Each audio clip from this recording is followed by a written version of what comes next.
Miniature, starring Lou Diamond Phillips with Stacy Keach as your narrator, was adapted for radio by Dennis Etchison and written for the Twilight Zone by Charles Beaumont. Heard in the cast were Ellie Weingart, Alyssa Fraden, Jeff Lupetin, Joby Cerny, Roger Mueller, Elizabeth Lido, Christian Stolte, Doug James, Kurt Nabig, and C.J. Amari.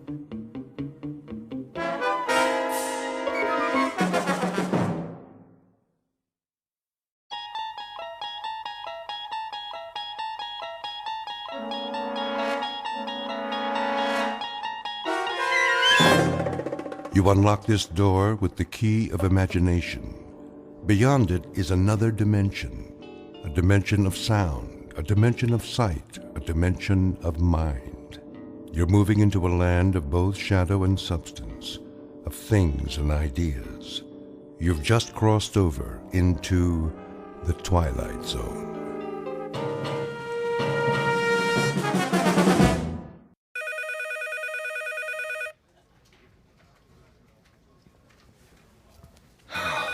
Finally, 12 o'clock. Let's go to lunch. Hey, Charlie. Charlie, it's recess. Oh. Thank you. I just want to finish up here. Trying to make us look bad? What do you mean? Now, just what do you think I'm... Hey, just forget it. Come on, we'll be late. Look at him. Little goody two-shoes. Why don't you guys lay off him?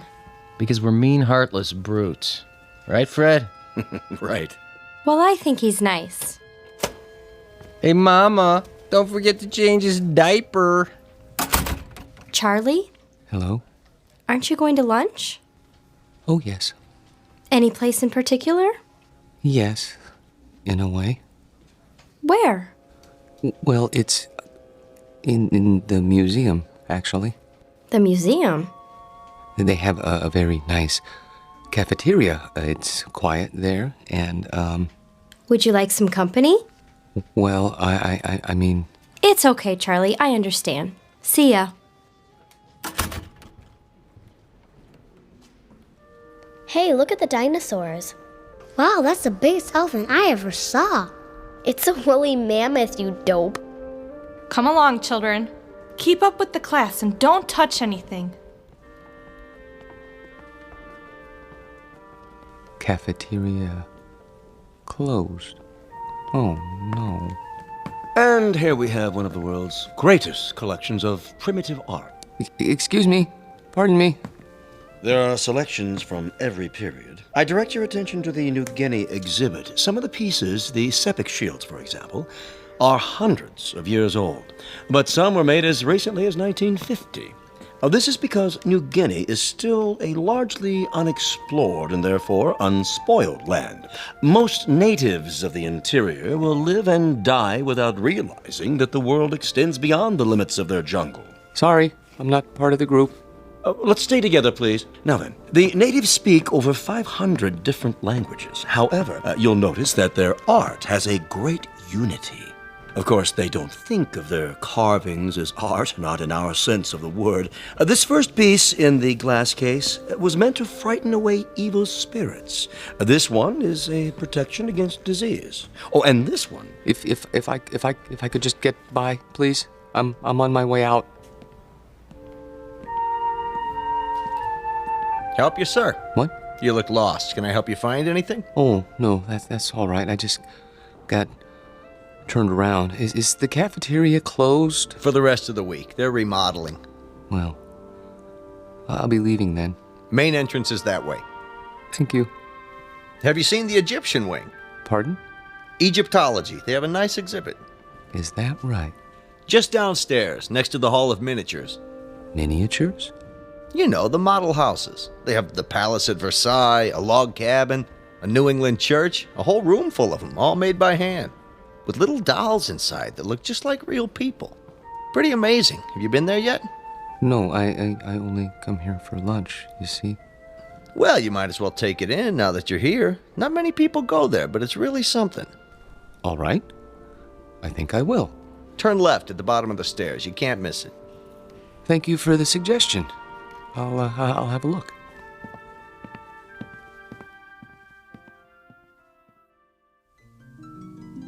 To most of us, a museum is a place of knowledge, of beauty and truth and wonder. Some people come to study, others to contemplate, others to look for the sheer joy of looking. Charlie Parks has his own reasons. He comes to the museum to get away. It isn't really the low-priced cafeteria meal that draws him in here every day.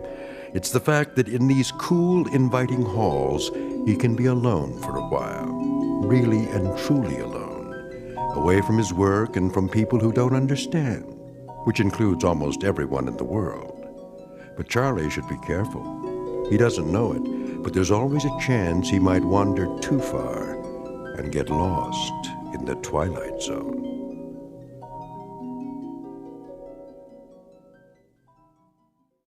And now, The Twilight Zone and our story, Miniature, starring Lou Diamond Phillips, with Stacy Keach as your narrator. 19th century townhouse. Home of Boston residents, Mr. and Mrs. Copley Summers.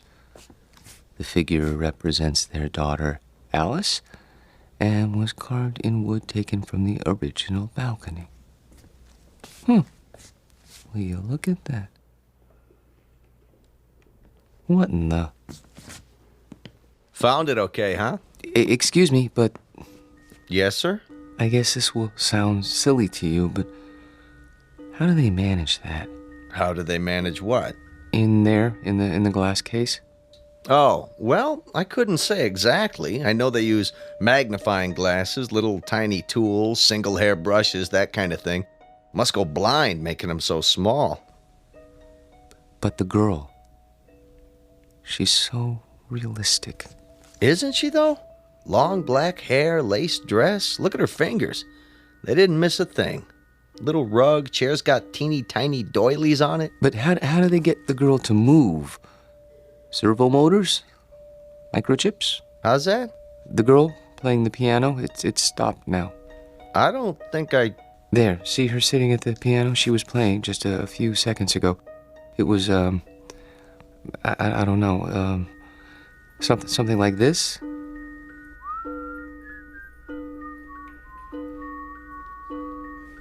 Didn't you hear it when you came downstairs?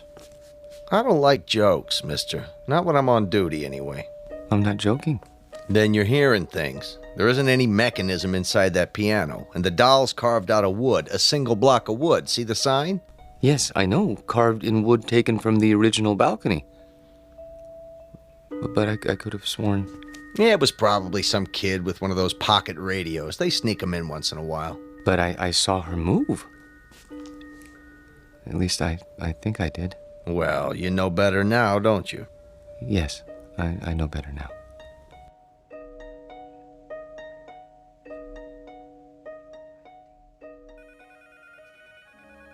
Here he comes. Finally. Where do you think he's been? At the zoo. Visiting his relatives. Charlie, Yes?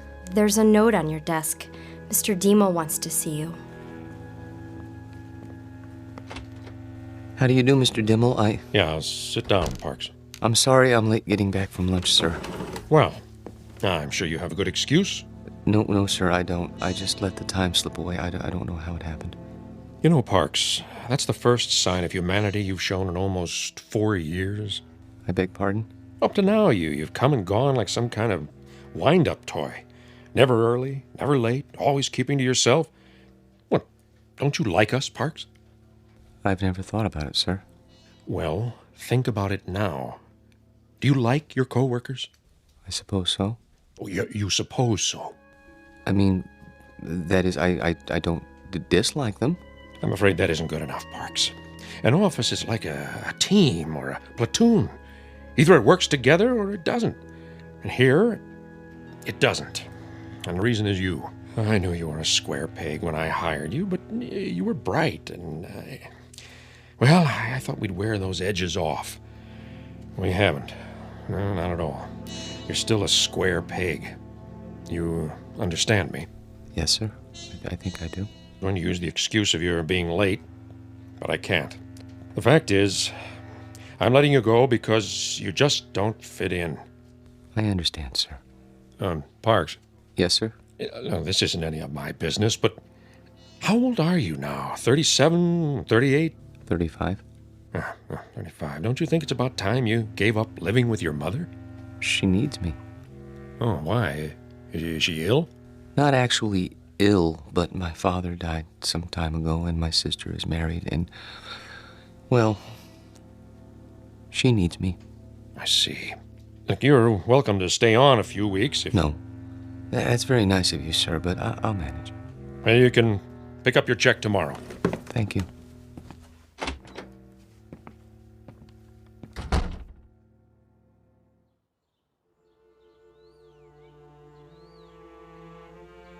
He had no right. He had every right, Mother. Hiring and firing people is his job. But why you? He doesn't think I fit in. That's ridiculous. What are you doing? I'm going to phone that man and find out why you're being persecuted. Mother, please, it won't do any good. Oh, Charlie, what's going to become of you? I've worked so hard to bring you up right. Maybe if I'd let your father punish you the way he wanted to. It's all right, Mother. This is just a minor setback. You say that every time. Why can't you keep a job, son? Why do you always end up making people uncomfortable? I don't know. I suppose they blame me. Well, I'm not keeping you here. I know that, Mother. Nothing in the world would make me happier than to see you settle down with a nice girl, raise a family, live a normal life. Please, don't cry. I can't help it. I hate to see you hurt, son. I'm not hurt. Well, you should be. Getting fired. It would have killed your father. It would have absolutely killed him. I'll go to the Employment Bureau tomorrow. Here, take my handkerchief. Where are you going? To my room? Get me my heart medicine before you do. Yes, Mother. Charlie? Why were you late getting back to the office? I was detained. What's that supposed to mean? Nothing. I was detained. That's all. Open your mouth. Charlie, do you feel all right? Yes, Mother. I'll go to my room now.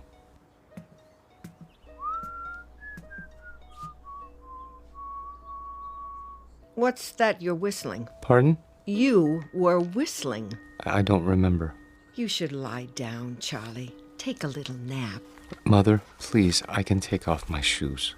I'm only trying to help. I know, but I'd prefer to untie my own shoelaces. Very well. I'll bring you some cocoa. Not now. Why? You always have your cocoa. I think I'll go out. At this time of day, we'll be having dinner soon. I want to get a head start with the Employment Bureau, see if there are any jobs. But they must be closed by now. There's still time. I think I'll walk over. It isn't far. Are you sure you should? Why not wait till tomorrow? Get a fresh start. Do you want anything at the store? Not that I can think of. But... Sit in your chair in the living room. Put your feet up. Are you sure? Try not to worry, Mother.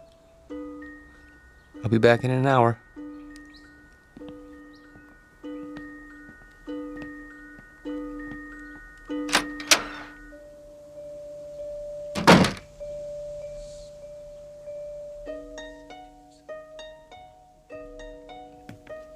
Back again, huh?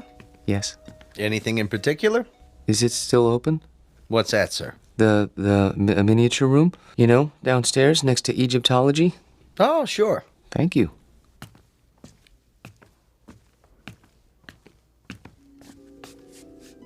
I came back. Wait. Where? Hello? Hello? There. I was afraid you wouldn't be here. Oh, yeah, you've changed your dress. That's a lovely gown. Very lovely. Are you going out? Who's that? Oh, you are going out. That's why he's wearing a cape and a top hat. Your gentleman caller. Oh. Does he have a carriage waiting? I hope so. I wonder where you're going. To dinner? No, something grand. The opera, that must be it. Hi. Oh, hi. Be closing soon. I see. What time do you open in the morning? 9 o'clock, Monday through Saturday. I'll be here. What's that? Nothing. I'll be along in a moment. I want to study this dollhouse a while longer, if you don't mind. Okay, sir. Just a few minutes, though. It's almost time. I see. Thank you. Have a nice evening. I have to go now. I won't be here when you come back. But I hope you have a nice evening, Alice.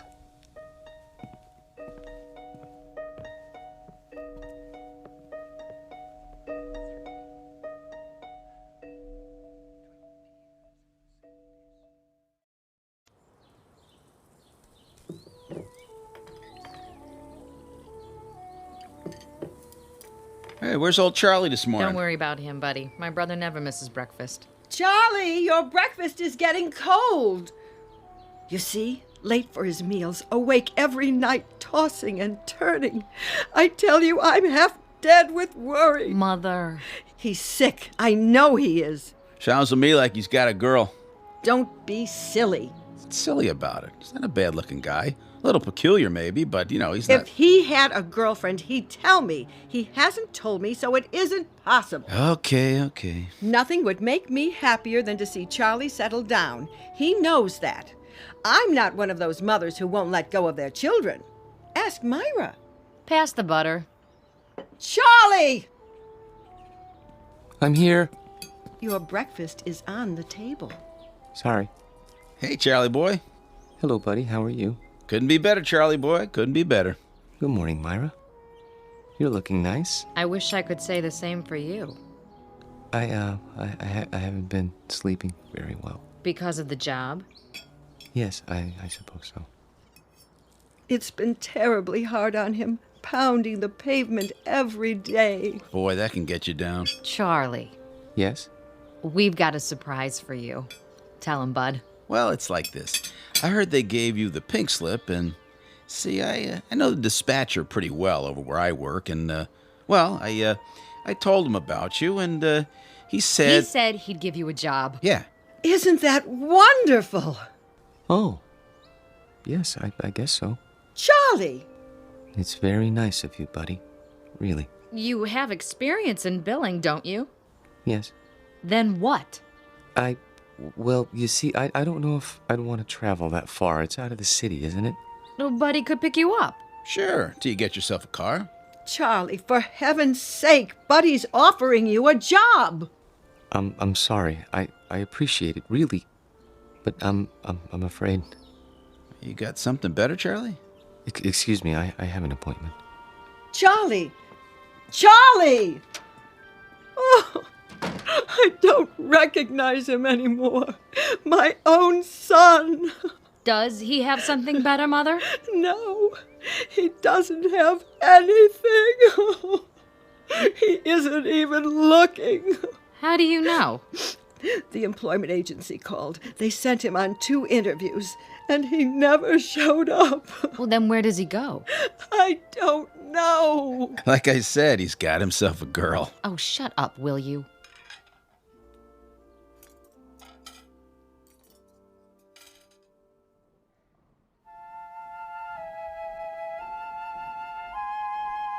Henry, look at that. A real log cabin. Isn't it wonderful? Mm-hmm. See, there's a little spinning wheel. Your grandmother had one of those, remember? How did they make it so small? Mm-hmm. Oh, 19th century townhouse, Boston. Isn't that something? I've never seen anything so perfect, have you? Just look at the miniature piano and the doll there in her little handmade dress. Come on, let's go. Oh, I'd love to live in a house like that. Sure you would. No air conditioning, no central heating, no television, no phone. Sure you would. Excuse me? Are you finished here? I mean... Yep, on our way to see the mummies. Come along, May. If we must. Oh, I'm sorry. I didn't know you were still in bed. I wouldn't be here so early, but my sister and her husband came over and... Oh, I understand. Of course you need to get dressed. I'll turn my eyes away so you can have your privacy.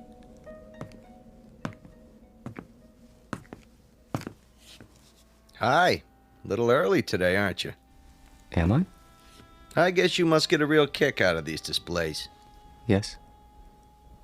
This one in particular. What do you see in there, mister? Nothing. Man doesn't stand for 4 and 5 hours at a stretch looking at nothing. I'm not breaking any rules, am I? No.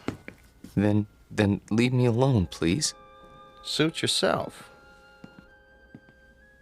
Forgive me, it won't happen again. Oh, I see you're having breakfast. It isn't any of my business, but I really do think you should eat more than toast. Mother says breakfast is the most important meal of the day. Have I told you about my mother? She's very nice. Of course, she still treats me like a child, but you can't blame her. I'm all she has. I suppose that isn't very much. I have a sister about your age. Her name is Myra. She's nice too, but she's not as pretty as you are. I think you're about the prettiest girl in the world. I don't mind saying that because I know you can't hear me through the glass. But I think I'd say it even if you could, because I hope it's all right, but I have to go now. Just for a while. I didn't get much to eat this morning myself. I'd better have something. But I'll be back soon. I promise.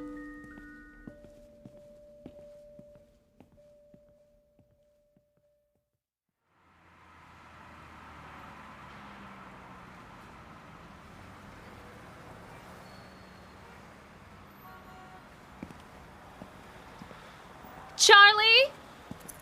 Hello, Myra. What are you doing here?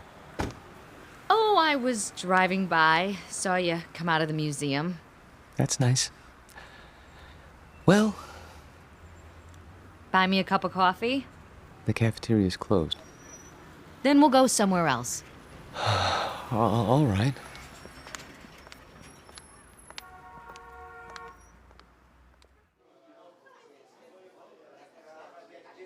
Here you go, folks. Thank you. Charlie, I'm gonna be honest. I didn't just happen to see you today. I followed you. You did? Why? Because Mother asked me to. She's worried, and so am I. You haven't been yourself. No? You go to that place every day? I thought it might be a good idea to improve my mind. That isn't why. I'm your sister, Charlie. I grew up with you, and I know you. You go there because it gives you a chance to be alone. And you want to be alone because you're scared. Myra? Listen to me. This is important. You're over 30 years old, Charlie, but you're living the same way you did when you were 14. Some of it's Mother's fault, some of it's yours. But it isn't natural. It's sick, Charlie, and you know it's sick. And that's why you're scared. You're probably right. Stop agreeing with me. I could say you were a blue monkey and you'd agree. But Look, I don't know about psychology or anything like that, but I think I know what's wrong with you. You need a girl, Charlie. You're at that time in your life. You know what I mean? Not exactly. Well, it's hard to explain, but you've never had a girl, have you? Not as such? That's what I thought. Well, we're gonna change that. How? I'll introduce you to Harriet Gunderson. She works at my office, and she's a lot of fun. You'll like her. Myra, please. Charlie, please. This one time try. For me. If you do, I promise I won't bother you anymore. All right. Here's her address. You don't even have to phone. Just stop by, say around 7. And you don't have to buy her dinner. Take her for a walk in the park. She'll like that, okay? Okay. Word of honor? Word of honor.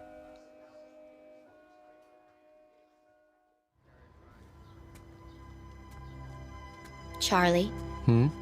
what you thinking about? Nothing in particular. You sure are quiet.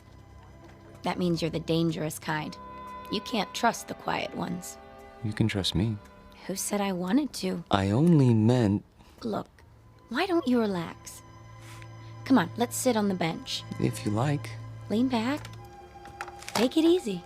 There. That's better. You like me, Charlie? Very much. Then why don't you show it? How? Well, you could try kissing me. But we only met this evening. Oh, come here.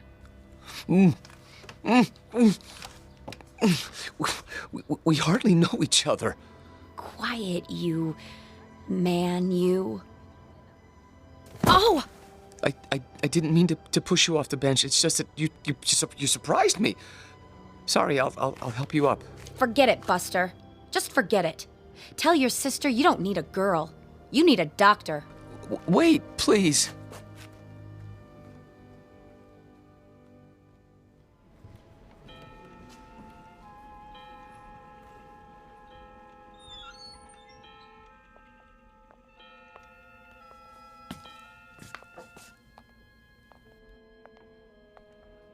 Of course, I realized she was doing it as a favor to Myra, but even so, I didn't mean to be rude to her. It must be hard for you to believe, but that's the way things are these days. Who's at the door? Oh, it must be your gentleman caller. Wait! Tell the maid not to let him in. You mustn't. Why, he's drunk! Look at him! Run!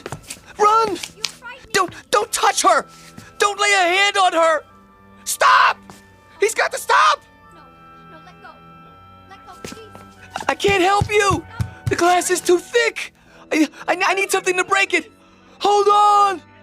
No. There's a fire extinguisher on the wall! Stop it. Oh, please, you're hurting me. What are you doing? I had to. He was trying to harm her. Hold it right there. He tried to kiss her last night, but she wouldn't let him, so he came back. Don't move. I'm calling for backup. But I had to. He grabbed her and she got away and he went after her. She fainted and he carried her to the bedroom. I had to stop him. You can see that, can't you? Sure, buddy, sure. Put your hands where I can see them. This is museum security. I need a unit over here right away by the miniatures. Better bring a butterfly net and a straitjacket. This one's a doozy.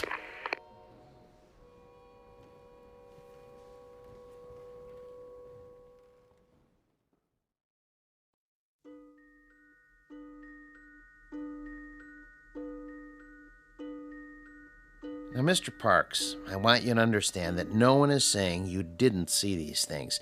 There's no doubt that you did. But you saw them in your mind. They were real, Doctor. To you, they were. That's the way it is with hallucinations. Ordinarily, the eye sees and transmits a picture to the brain, but sometimes that's reversed. In certain cases, the brain sees and transmits a message to the eye. Do you follow? They were real. Then others would have seen them too. Isn't that so? But no one else did see them.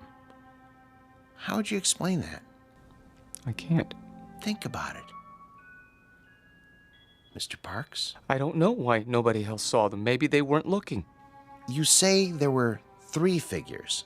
A young girl, her maid, and a man. He had a big black mustache. All right. Now let's reason it out. According to the museum officials, there was only one figure, the girl. Where did the others come from? Well, the maid always comes from the kitchen, and that fellow... Yes. Where did he come from? Outside. Outside the case? No, outside the house. Mr. Parks, there was nothing outside the house but glass.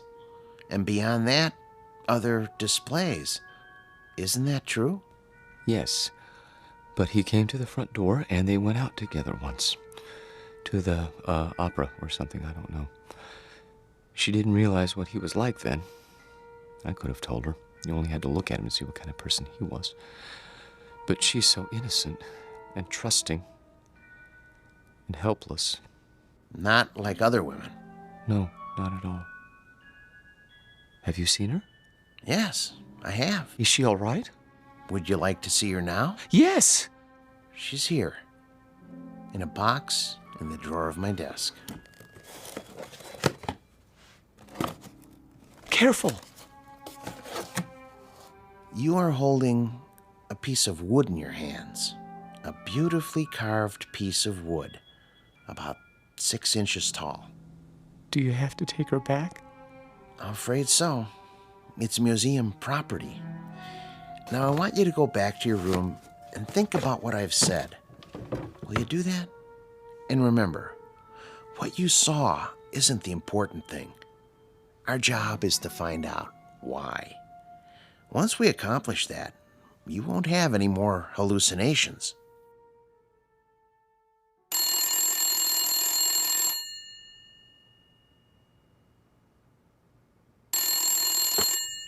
Yes? Oh, yes. Send them in. And ask Dr. Geisner to prepare the patient for checkout. Nice to see you, Mrs. Parks. You remember my daughter, Myra. Hello. Hello, Dr. Wallman. And my son-in-law, Buddy. Hi, Doc. Where's Charlie? He'll be along in a few moments. Is he really normal, Doctor? That's a word we try not to use. Why not? Because it's meaningless. It refers to the behavior patterns of the majority. If 99.9% of the people in this country went to bed with their socks on, then that would be considered normal. And if you didn't... I go to bed with my socks on all the time. Well, what I'm trying to say is don't judge Charlie's emotional health by the degree to which he conforms to other people's standards. Don't expect him to be like everybody else. Then you don't think he's sick? Not now. No. He was when he came here. The constant pressure to be something he wasn't, to act and think and feel the way you wanted him to, instead of the way he wanted to, he was unable to cope with this world. So he created another world. But he knew it was false, so he destroyed it, and with that act, he made his first step toward mental health. Of course, he insisted it was real for a long time, but that's standard with hallucinations.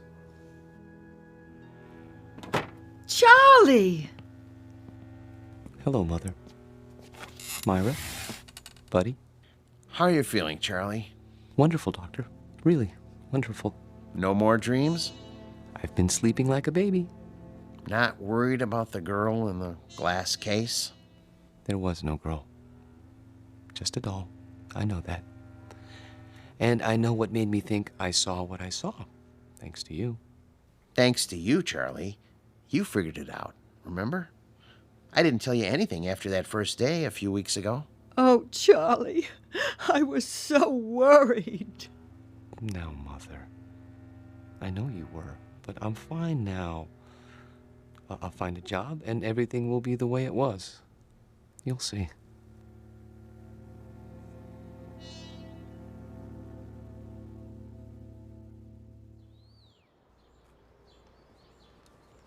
I've sure missed this. Did they hurt you, Charlie? Well, they were going to use shock treatment, but they decided not to when I got well. A lot of nuts in that place, I bet. Buddy. It's all right. I don't mind. May I have some more cocoa? Charlie, we have a couple of surprises for you. Oh? The job at Buddy's office is still open. Really? And I talked to Harriet. She forgives you. but she can tell you herself. She's coming over tonight. That's great. Thank you, Myra. And thank you, buddy. Well, it took some doing, let me tell you, after where you've been and all. Well, I'm sure it did. But you won't be sorry. I intend to work very hard. Now, if I'm going to be ready for tonight, I'd better get a little rest. You'll excuse me? Have a good nap, Charlie. Thank you. Would you like to fix my bed, Mother? I turned it down and fluffed up your pillow. It's all ready. That's great. Just great. See you all later. If you need anything, just holler. I will.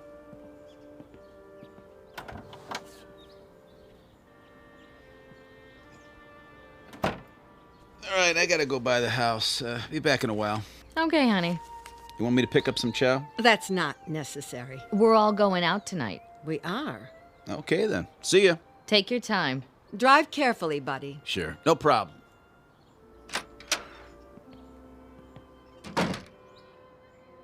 It's wonderful having Charlie home. I think the hospital did him good. Shh, not so loud. Don't you? I still don't understand what happened to him. The doctor told you. He didn't tell me anything but a lot of gobbledygook. Mother, I hate to say this, but if you want Charlie to stay well, you're gonna have to let go. What in the world do you mean by that? Just what I said. You don't know it, you really don't, but you're keeping Charlie here in this apartment. You're keeping him from growing up. That isn't true. I've told him 1,000 times nothing in the world would make me happier. No, Mother, that's wrong. And don't go clutching your heart, because it doesn't work with me. There's nothing wrong with your heart. And there's nothing wrong with Charlie that getting out of here won't cure. He's not your baby boy anymore. He's a man. Let him be one. I love Charlie. We all know that, Mother. But if he doesn't leave, he'll be back in that asylum. And this time he'll stay. You don't want that, do you? No, of course I don't. Then you help me tonight, when Harriet comes over. How? By going out to a movie with Bud and me and leaving them alone. All right. If you say so.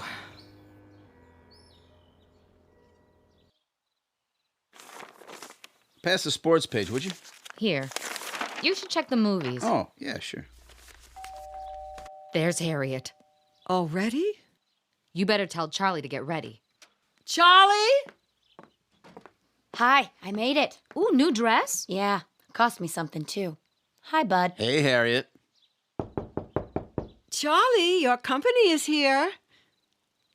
Charlie?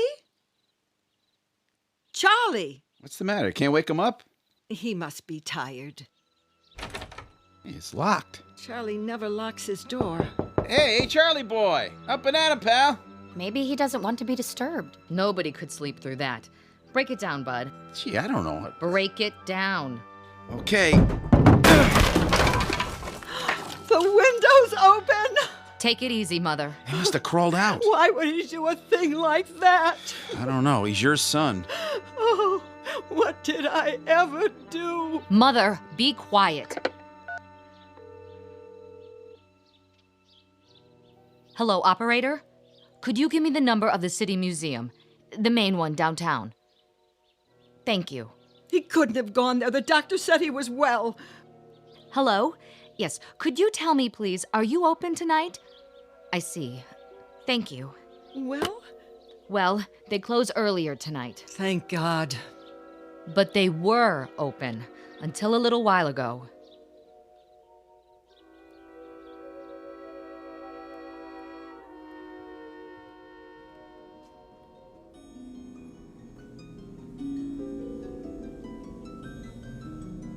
Hello. I see they got your glass case repaired. I'm so glad. They tried to tell me you weren't real. Of course I knew better. But I had to pretend. Otherwise, I never would have seen you again. I love you, Alice. Maybe if I keep telling you, you'll believe me. Your world isn't simple, is it? No world with people in it ever is. There's loneliness and misery and heartache. Oh, look at you, crying because you're alone. I've been alone all my life. People try to understand, but they can't. You could. We could understand each other and help each other and love each other, if only. Wait! Someone's here. I have to hide. But where?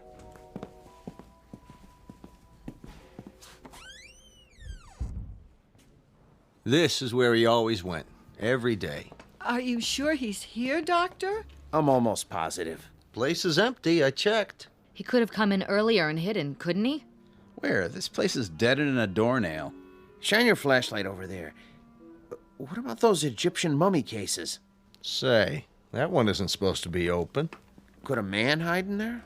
I guess. Nobody's allowed to touch him. It's against the rules. Mrs. Parks, would you do something? Anything for poor Charlie. I'm sure he can hear you, wherever he is. Are you going to take him back to the hospital? I think it would be wise, don't you? Before anything else happens, call him. Ask him to come out. Charlie? Louder. Command him. Charlie, this is your mother. Come here. Again. Charlie Parks, you come here this second, young man. You hear me? It's too late. He's not going to listen to you now, Mother. Hey, Charlie boy, let's go. What do you say, huh? Can you turn on the lights? Yeah, at the main switchboard. Do it. We're gonna have to search the whole place. Hey, is this the doll house? That's the one. And the doll, is that her? Yep. Say, what? There's two of them now. A man and a woman sitting on the piano bench. I don't remember that. All right, let's start looking. Yeah, I'll get the lights. Charlie! Charlie, please. This isn't funny. Yo, Charlie! Come on, Charlie!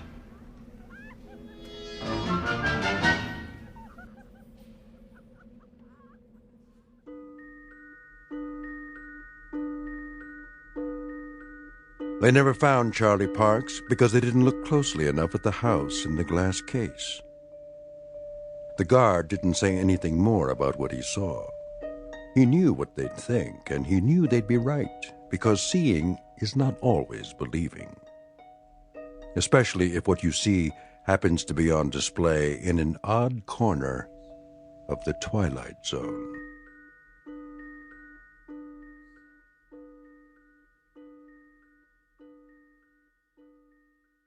We'll return to the Twilight Zone in just a moment. You are about to enter another dimension, a dimension not only of sight and sound, but of mind, a journey into a wondrous land of imagination. Next stop, the Twilight Zone.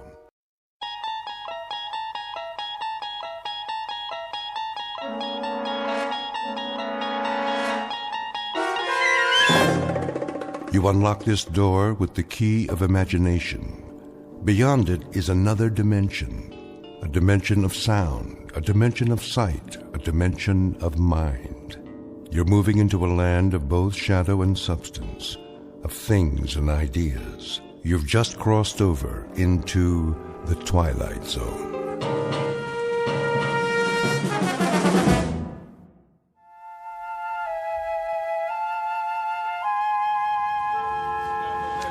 All right, you got me. Where are we going, smart guy? Hang on, Caesar, you'll see. Uh-huh, that's a good one. Is it? You know I can't see nothing in here. Patience. What am I, a doctor? Very funny. At least try, will you? It's a virtue. What is? Patience. It means it doesn't come natural. You have to cultivate it like a garden. What do you think? I grew on a tree? Don't answer that. Here we are. This will only take a minute. It better. I can hardly breathe. Quiet now, Caesar. We're going inside. Mommy, did you see that? See what, dear? That man with the suitcase. He was talking to himself. Shh, now don't stare. But he was, honest. Come along, dear.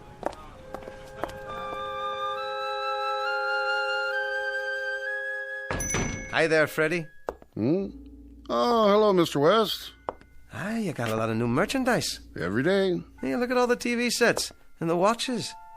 Is that a Rolex? Only a knockoff, I'm afraid. Something I can help you with? Well, now, the question is, can I help you? And you know, I might be able to do that little thing, seeing as how business is booming. Looks can be deceiving. What have you got for me today, Mr. West? Patience, my boy. I'll just be putting my case down, if you don't mind. Not on the counter, please. It's glass. Oh, yes, of course. Hey, take it easy. Quiet, Caesar. What's say? Oh, nothing. Nothing at all. Now, where is it? Ah, right here in my pocket. Feast your eyes on this. Did you ever see such a timepiece? Well, to be honest. Been in the family for years. $3. Surely you're joking. 5 tops. Oh, now, you might want to put your glasses on. It's got a jeweled movement, a gold case and chain. Gold-plated. Well, nonetheless, this is a real antique. You don't see watches like this anymore. True enough. People wear wristwatches nowadays. Listen, Freddie, I'm between engagements at the moment. It's strictly temporary. In fact, I have an audition this afternoon, a very important audition. $5, Mr. West. Take it or leave it. All right. I'll take it. 1, 2, 3, 4, and 5. Don't worry, your luck's bound to change. Sure it is, sure. Here's your pawn ticket. Don't lose it. I won't. We'll be back to claim it soon enough. We? Yeah, Caesar and me. We're a team, you know. I couldn't do the act without him. That right. The watch. Please don't sell it. I'll do my best. For 30 days at least. Thank you. Kindly. Mr. West. Yes? What about him? Wait. You don't mean Caesar? I'll give you $25 for the dummy. With the case. All those stickers on it from all over the world. There are collectors, you know, for that sort of thing. Oh.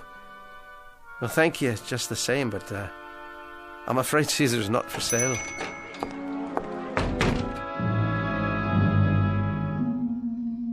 Mr. Jonathan West, ventriloquist, comedian, and master manipulator of a dummy.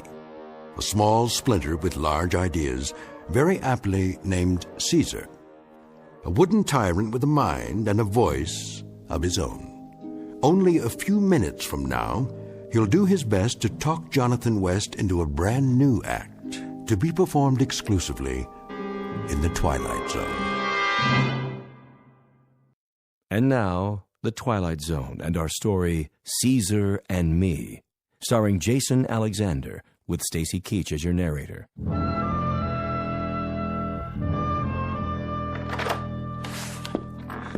Hello, Mrs. Kadehi? Any mail for me?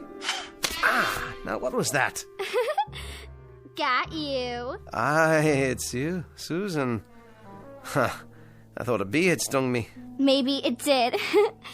This is the last time I'll warn you, child. Stop playing with poison darts. They're not poison, Aunt Agnes. It's only a pea shooter. Give it to me. I didn't hurt him. Good morning, Mrs. Kadehi. No harm done. She missed me. Now can I go out and play? Good morning, Mr. West. Off you go. I'll bet you didn't get a job. Well, now... Susan, go out and play. Yes, ma'am. See you later, Jonathan. Be gone with you, scat. Bye now. She's a lovely child you have. I'm sorry, Mr. West. I don't know what I'm going to do with that girl. No, I understand, Mrs. Kadehi. You certainly have your hands full with the rooming house and all. That I do. No mail, I presume? Not yet. And, no calls? None at all. Well, then, I'll just go on up to my room if you don't mind. Take him everywhere, do you? Oh, I try. Wouldn't do to go on an audition without Caesar, now, would it? I suppose not. Still, he must be awfully heavy. No. He's light as a feather, he is. My old friend Caesar. He's not heavy. He's my partner. Come along, Caesar. I'll make us a bite to eat. Won't that be lovely? Oh, Mr. West, if I could have a word with you. Oh, yes, of course. Just let me take care of Caesar here. I'll be right down.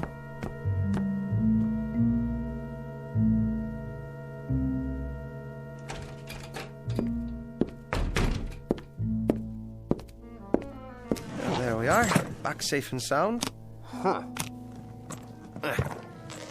About time. There you go. Watch your legs. Mighty stuffy in there. Is it?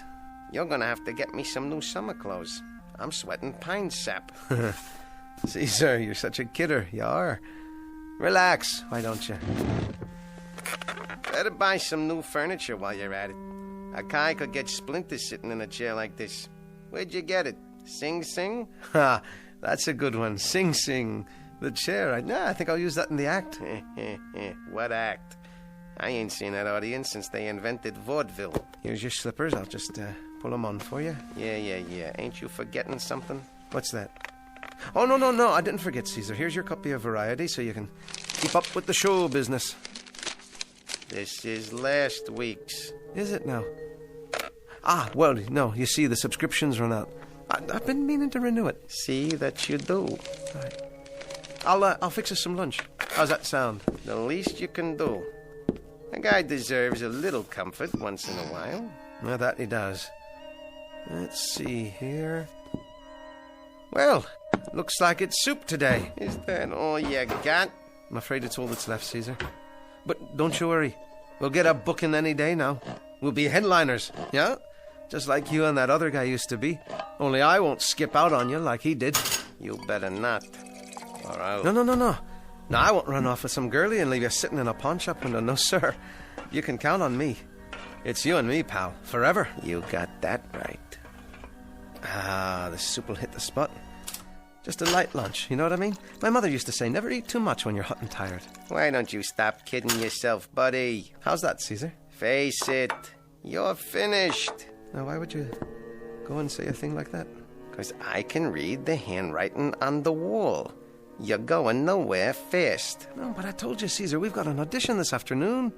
Today's the day. I can feel it. We're going to knock 'em dead. Yeah, bore 'em to death. No. You'll see. Wait till they hear the new material. We'll be going in a few minutes, just as soon as I put on my tie and comb my hair. Wash your face while you're at it. You look like something the cat dragged in. Right. Good idea. That feels much better. Who's that? It's you, Susan.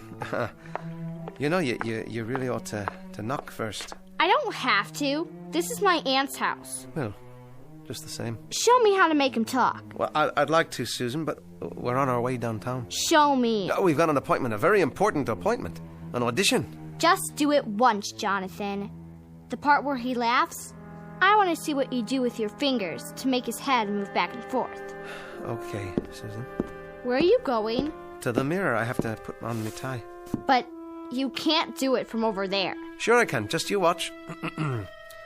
Caesar, what did the lady say she'd do with you if you misbehaved? She said she was gonna slice me up into a Venetian blind. And what did you say? I said, oh, you make me shudder. There.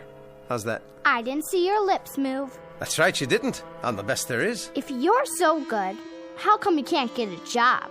All that's about to change, young lady. This very day. You said that before. Susan, where are you? You better run along. Susan! Coming! You won't get the job, I bet. Oh, now, Susan. Keep that brat out of this room. Don't listen to her, Caesar. You'll see. Today, we're gonna kill him. Now, Mr. Miller? Anytime. All right, then. If you're not ready... No, we're ready. Okay, Caesar. Quite stolen. Hello, Caesar. Hiya. I heard a new one the other day. That's a surprise. I wonder if I told it to you. Is it funny? Yes, as a matter of fact. Then you didn't. Oh, hey, Caesar, I think I met your father the other day. Where?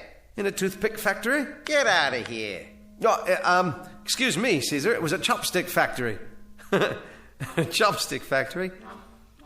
Or was it your mother? I thought you were the straight man. Well, Caesar, at least I can stand up straight. I'd like to see you stand up if I stick my mitt in your back. Oh, sorry, didn't mean to hurt you. Just watch what you're doing with those fingers, all right? Don't know where they've been. Well, let me give you a hand. A hand, you see? He said... Is the microphone on? It's on. Would you like me to run through the juvenile delinquent routine? It's very funny, if I do say so. That'll be all. But you haven't heard the last part? No, but I've heard the first part, and it's more than enough. We'll be in touch. Oh. Okay, Mr. Miller, I'll leave my phone number, if it's all right with you. Sure thing. Next. Must have had a fight with his wife this morning. Or maybe he got a new hearing aid so he could hear your crummy jokes. Come on, Caesar. We're going home.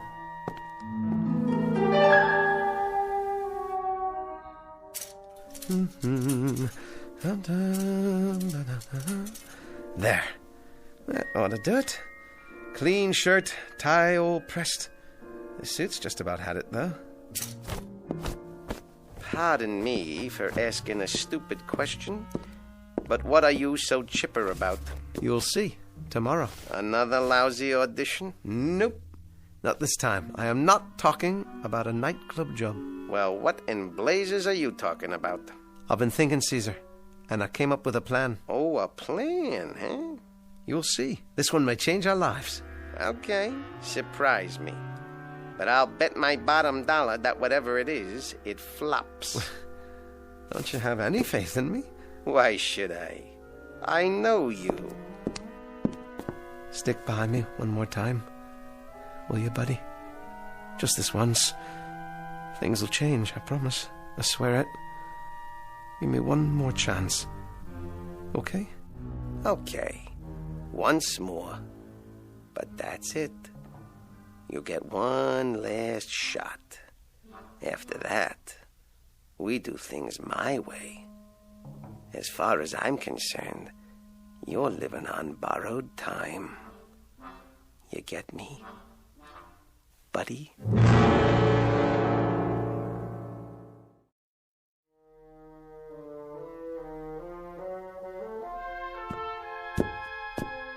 Good morning, Mrs. Gaddahi. Yes, it is. Oh, Mr. West.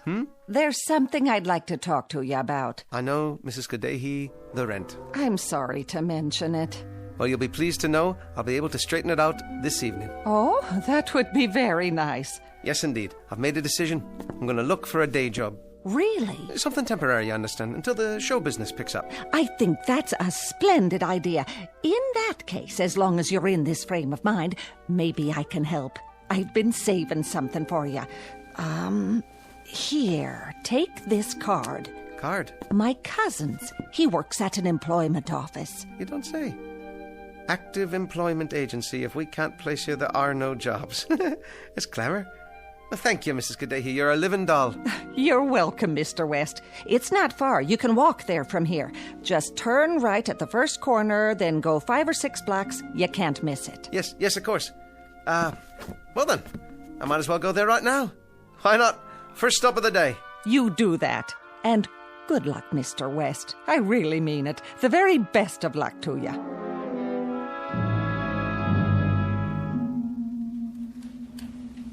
Well, here's an application form. Thank you, Mr. Smiles.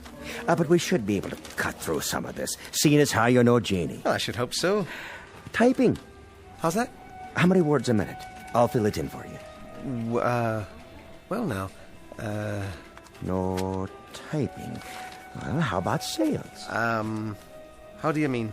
Oh, you know, retail, commission, that sort of thing. To be honest... Go on. Not really. I see. Any mechanical aptitudes? You mean in the sense of machinery? Exactly. Appliances, automobiles, and so forth? Yes. Well, in that case, Mr. Smiles, no. Food preparation, perhaps. Restaurant work, service industries. Not that I can recall. Mr. West, have you ever held a position of any sort? Ever made any kind of a regular salary at any time in your life, at any time at all?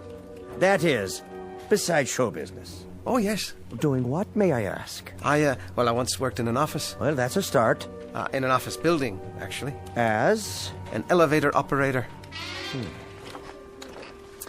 You know, Mr. West, most all buildings today have automatically controlled stop and start systems. Yeah. True enough. So there's simply no call for elevator operators nowadays. No, of course not. There wouldn't be, would there? I'm sorry. There's nothing I can do for you right at the moment. I see. Well, thank you. Thank you for your time. But if you leave your name with the receptionist, I'll be in touch. Yes, I'm sure you will.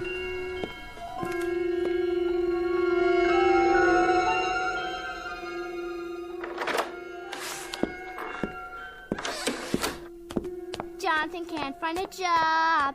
Jonathan can't find a job. Okay, Susan, that's enough. The truth hurts, doesn't it? What do you know about the truth? You're scared to tell my aunt because you're behind in your rent. Look, why don't you go outside and play? Jonathan's broke. Jonathan's broke.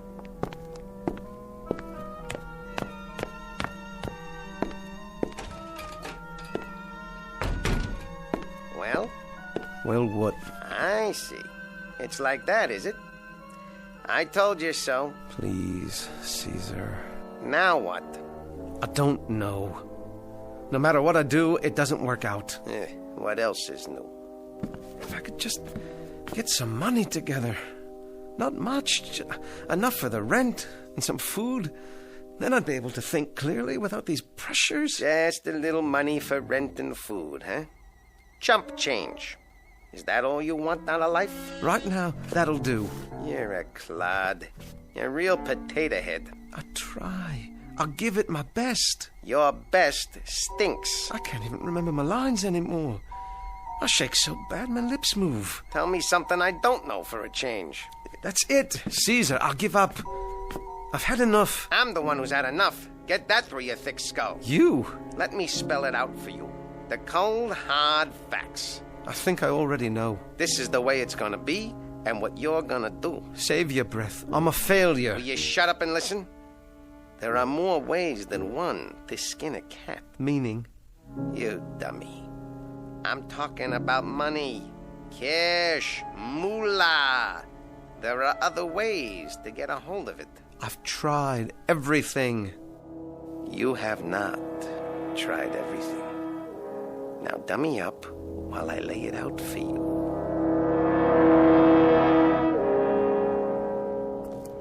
Where are we now? In front of the furniture store. I don't mean that, stupid. I mean, how far are we from the delicatessen? Not so loud. Why? Is anybody around? No. And follow the plan. You remember the plan, don't you? I don't know about this, Caesar. Will you cross the street? Tell me when we're in front of our mark. All right, but please be quiet. Hey, what's going on? I lost my footing on the curb. Street lamp is out. Good. That's a break. Are we on the sidewalk now? Now we're in front of the deli. All the lights off inside? Aye, all off. Is the coast clear? Yes, there's no one coming in either direction. Okay. You know what to do. Stop wasting time. Move already. Are you sure about this? Sure, I'm sure. Take the hammer out of your pocket. That's it. Now do it. You didn't tell me there'd be an alarm. Get inside before somebody sees you. Move. Now you got it, buddy. Go for the cash register. Ha ha ha! We're in business. Ha ha ha ha!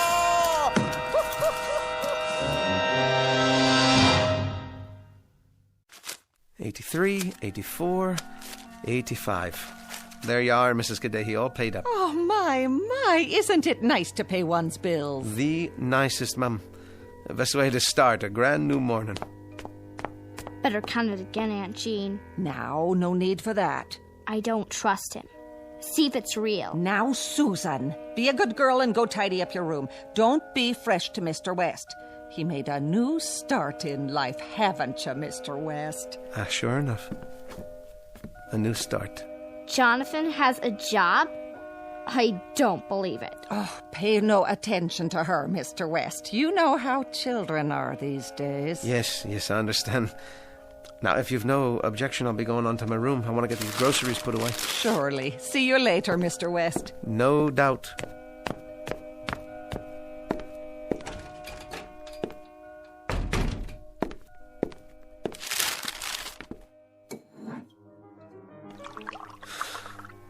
Can hardly believe it. Nothing but a lousy thief. What a way to make a living. You couldn't make it any other way. What's happened to me? What am I? A no-talent guy who throws his voice. That's worse than that. A second-rate burglar. Third-rate. Starving to death in the only profession I know, paying the bills by robbing a restaurant. Well, that's showbiz.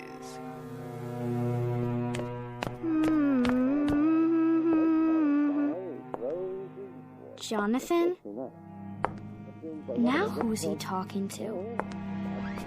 Worse, I guess. It wasn't so bad, considering it was my opening performance. Before you start taking too many bows, let me straighten you out. Oh, ease off, will you, Caesar? Not a chance. You're running out of time. Let me spell it out. You act penny ante because you think penny ante. That's the story of your life. From now on, you're gonna listen to me. We're moving up to the big time. Big time? Last night was just for openers. Tell me something. Your dream was always to play the palace, right? Well, sure. Okay, buddy. Stick with me. Get ready. For what? You're gonna play the palace after all. From now on, you're on top of the bill. Strictly big time. The way you make it sound, I don't know if I like it. Oh, you'll like it all right. You're gonna be a star, buddy boy.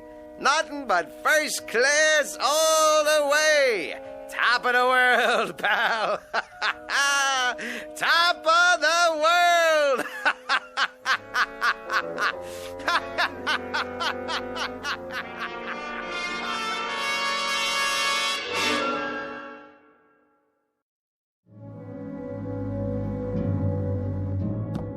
Oh, Mrs. Kadehi. Yes? I'll be going out now. What's that? Just for a few minutes. If I get any calls, take down the number, will you, please? Surely, Mr. West. Have a pleasant afternoon. Where are you going, Jonathan? Out of the way, Susan. You better be nice to me or I'll tell my aunt. Tell her what? Oh, things. I know what you're doing. You do, huh? And what's that? I heard you talking in your room. I wasn't talking to anyone. Yes, you were. You and Caesar. Now listen, you little... Susan, please, you know it isn't nice to eavesdrop on people. Stay away from me. I'm not gonna hurt you. But you shouldn't pry into other people's business. You don't know what you might find. Like what? Never you mind. Now, I'm going out to buy the morning paper, and when I get back, maybe I will teach you the art of ventriloquism. That's what you want to know, isn't it? Won't that be fun? That's what you said before. But this time, I mean it. You'll see. Now, you be a good girl. I'll be right back. Susan, is that you? Yes, Aunt Jean. Come here and help me. In a minute. Be right there. He's so dumb. He forgot to lock his door. Doesn't he ever clean this place up? There you are, Caesar. Sitting in that chair like you're real. Well, you're not. You're a dummy. Where'd you get that cigar? Don't you know there's no smoking? I'll get rid of it for you. Look at your little clothes in the closet. Think you're pretty smart, don't you, Mr. Stuck-Up? You better answer me or I'll wreck all your stuff. Come on, say something. I dare you. Uh-oh, here he comes. Well, just you wait. I'll be back. I know you can talk. I heard you. Hello, Jonathan. Susan. I gotta go. Wait a minute. You weren't in my room, were you? Let go of my arm. You're hurting me. Why's the door open? I'll tell my aunt. Didn't she teach you to stay out of other people's rooms? What were you doing in there? Wouldn't you like to know? You little brat, tell me. Why don't you ask him?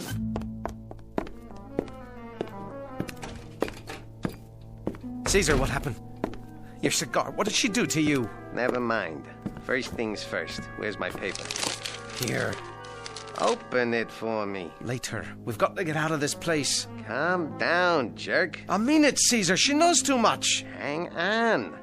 After tonight's job, we'll be on Easy Street. I told you, I'm not cut out for this line of work. Will you cool it? You're eating better, aren't you? You're paying the rent? Where were you before? Nowhere. Now listen to me. This is the big one. The really big show. This is the last time for me. The end. Sure. Sure it is, pal. Now, I got it all worked out. Here's what we do.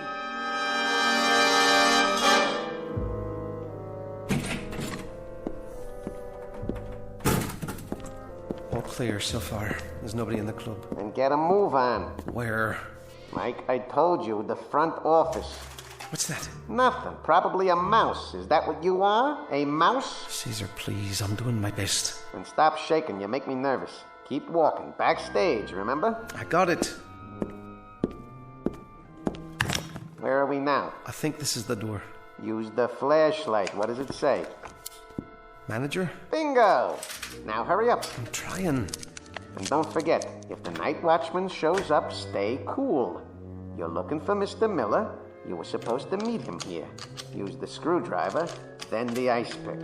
Nice and slow, like I told you. Look, suppose I can't open it. You opened the back door, didn't you? This is a different kind of lock.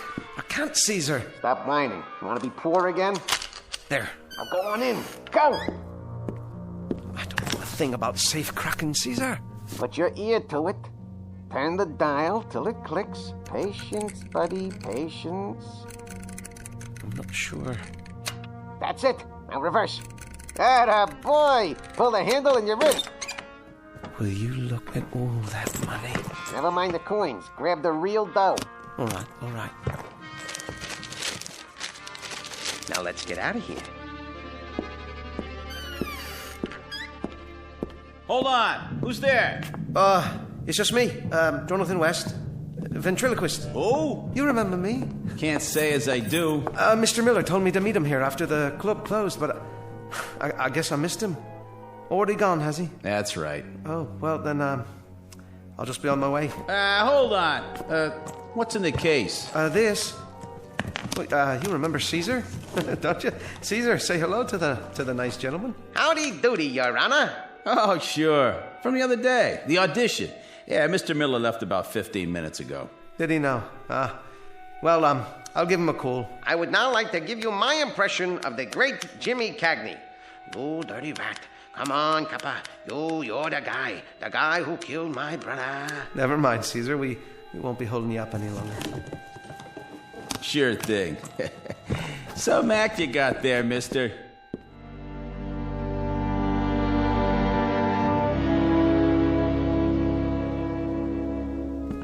Ain't you gonna count the money? That was close. Too close. What are you doing? You're not going to bed, are you? The night's still got braces on its teeth. I'd feel a whole lot better if that watchman hadn't shown up. Stop worrying. I'll cover for you. I'm your alibi. But if he reports me? Not you, pal. Us. We're a team. I'm behind you all the way. Sure, I know. But what if... Shut up about it already. All right, you want to turn in? Go ahead. Get your rest. You're gonna need it. Tomorrow's a whole new day. We'll be living the high life from here on out. Here, Susan, eat your breakfast. Aunt Jean? Every bit of it. Aunt Jeannie, can I see the paper? You can read the funnies later. Not the funnies, the front page. Now, what would you want to see that for? Drink your orange juice. If I do... No deals. You're a growing girl. What's this? Karaoke club robbed last night. Thieves loot manager's office.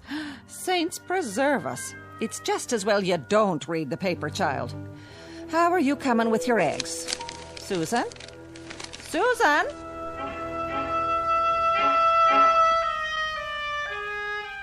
Susan, come here this minute.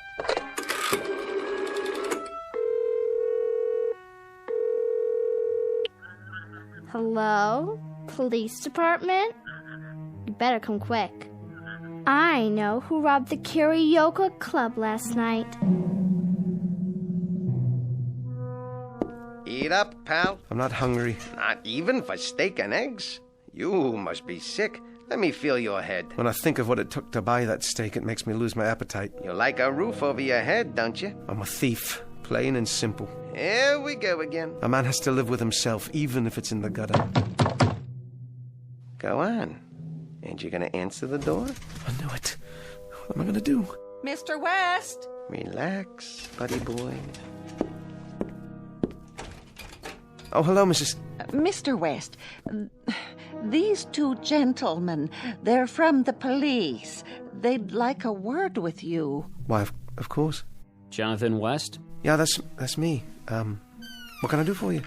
Well, it has to do with... Thank you, ma'am. We'll handle it. What seems to be the problem, officers? We'd like to ask you a few questions if you don't mind. Of course. I'll just be downstairs. Would you mind waiting a moment, ma'am? You may be of some help. Glad to. Mr. West is one of my favorite boarders. Yeah, Mrs. Kadehi, please sit down. Sorry, I'm a little short of chairs. It's just a room for one. Me and my friend here. But it suits us fine, doesn't it, Caesar?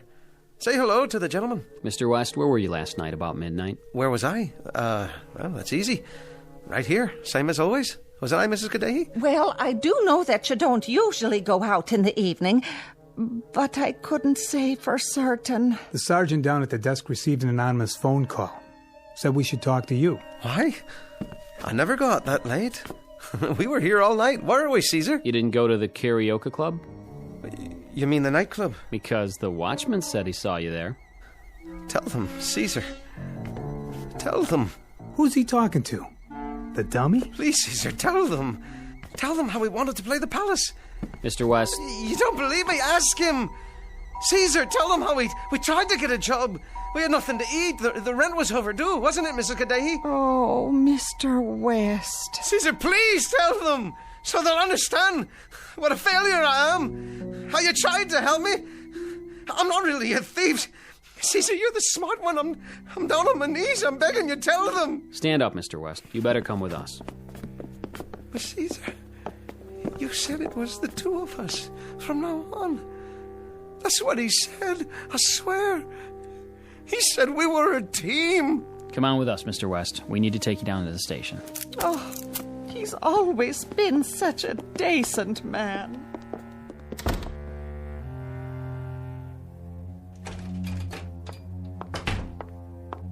He's a no-good crook, isn't he, Caesar? Come on. You don't have to pretend. I won't tell, I promise. Look at this mess. Who's going to take care of you now, Caesar? Okay, go ahead. Act like you don't hear me. I don't care. You won't even turn your head or blink your eyes. All right, be that way. Just remember, I know you can talk, 'cause I heard you last night. Psst. Hey, you. Caesar? Yeah, you. Come on back, honey. I knew you talked, I knew it. And I know you finked on him. Pretty smart. The way you made that call. You're a hip little kid. I like you. Lean down. I want to ask you something. What? You like living here with your aunt? That's a stupid question. I bet you'd like to run away from this flea trap. Okay. Listen. From now on, it's you and me. We'll go to New York. I'll show you the bright lights. I know where the money is. What do you say? Well, you are kind of cute. Don't forget the suitcase. It's a deal, Caesar. Come on. Just you and me, kid. The big time. We're a team, see? A team.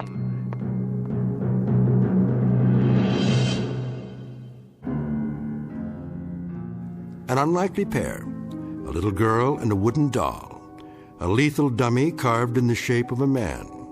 This is just a fantasy, of course, because everybody knows dummies can't talk unless they happen to learn their vocabulary in the Twilight Zone.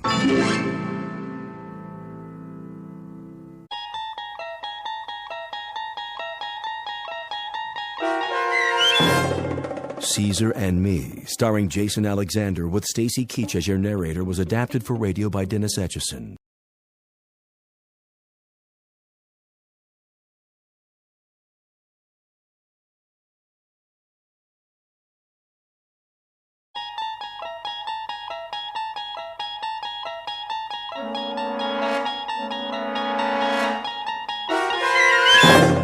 You're traveling through another dimension. A dimension not only of sight and sound, but of mind. A journey into a wondrous land whose boundaries are those of imagination. Your next stop, the Twilight Zone.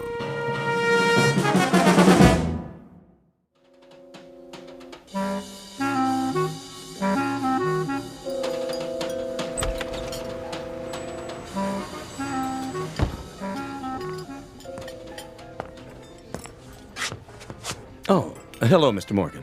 Ferdy? Nice to see you, sir. Where's Daggett? Mr. Daggett? The table in the corner. He got here a few minutes ago. Good. I'd like to see a dinner menu.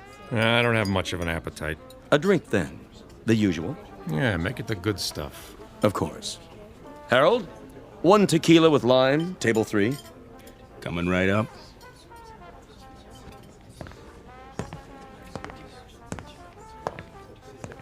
He's here, boss. Well, well. How you doing, Dane? You wanted to see me? Yeah, sure. You know Ben and Jimmy. Dane. How you? Boys? And Iris and Sherry. Hi. Hello. Pull up a chair. No thanks. Go ahead. Take a load off. I thought you wanted to talk. I do. Mr. Daggett wants you should sit down. I'll stand. Now listen. That's all right, Ben. If he doesn't feel sociable. I don't have all night. Well, we can't talk here. How's your drink, sweetheart? What? Oh, fine, Bernie. Order another one. Make it champagne all around. Ooh, champagne. Are we celebrating? That's right. A regular celebration. What's the occasion? The 6-month anniversary of a wonderful partnership. Come on, Dane. We'll go to my office. You too, Jimmy. Ben, stay here and keep the ladies company, like I told you. Okay, boss.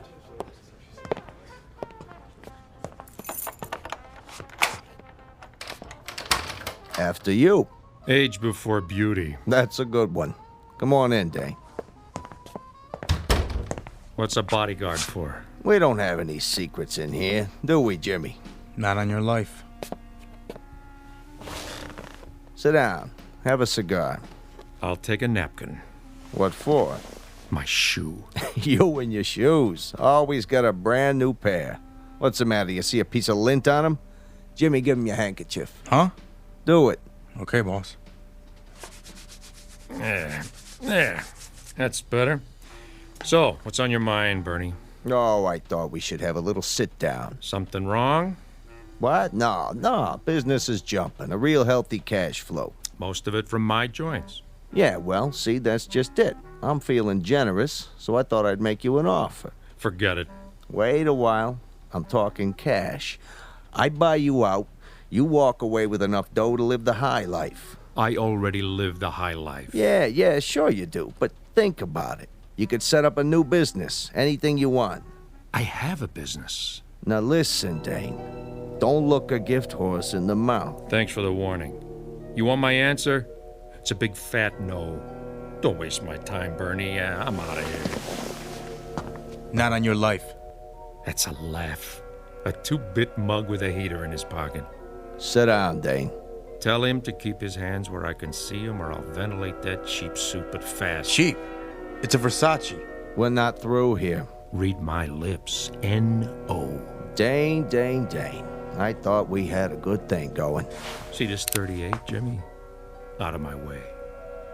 Put the piece away, Dane. You're hurting my feelings. You heard the boss. Stay out of your pocket. You too, Bernie. Hands on that desk. Anything you say, Dane. I'm backing out the other door. I see this mug stick his head in the alley. I'll blow it off. Clear? You're getting yourself in an uproar. You need more than a clown in a cheap suit to put the squeeze on me. Maybe so. Now, Ben!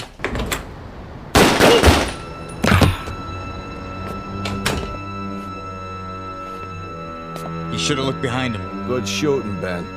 Just like you told me, Mr. Daggett.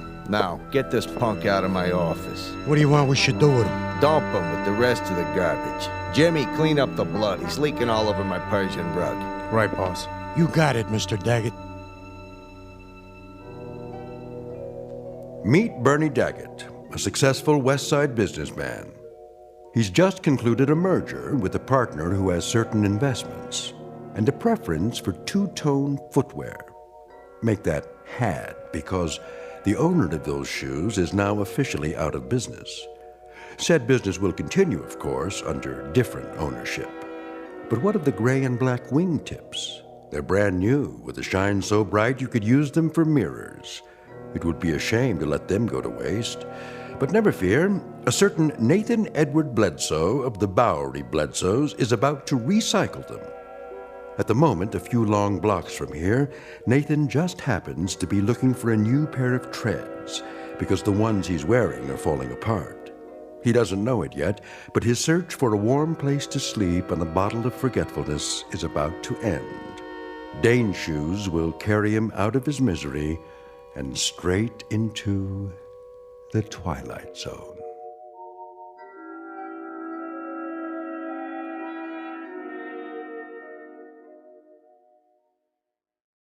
And now, The Twilight Zone, and our story, Dead Man's Shoes, starring Bill Smitrovich, with Stacy Keach as your narrator.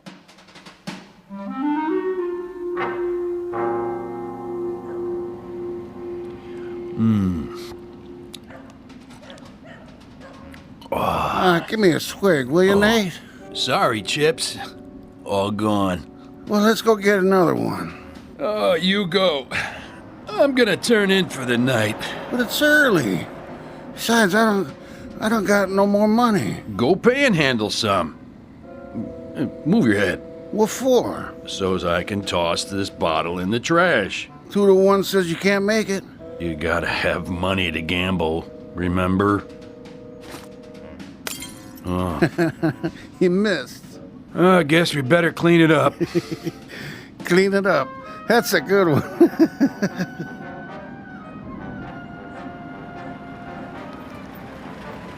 Now you've done it. Somebody called the cops. Wait. That ain't a cop car. Okay, Jimmy. The coast is clear. Dump them. Where? Under the fire escape, by the trash.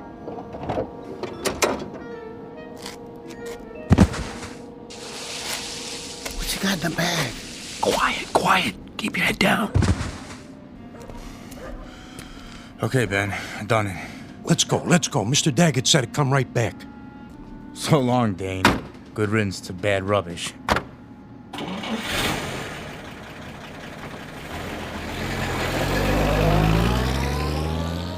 Will you look at that?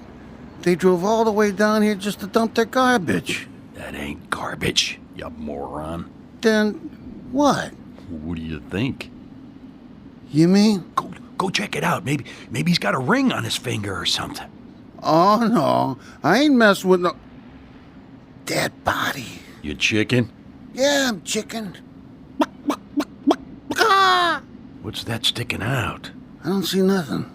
Wait here. What is it? Can you beat that? Just what I needed. What? Guy's got a pair of shoes on. Brand new. I wouldn't touch them if I was you. My size, too. Careful, Nate. You're fooling with evidence. Look at that. Perfect. Wonder if there's anything in the pockets. Nate, we gotta get out of here, I tell you, before they hang it on us. No wallet. Oh, nothing. Except for this key. Number 621. Mayfair Apartments.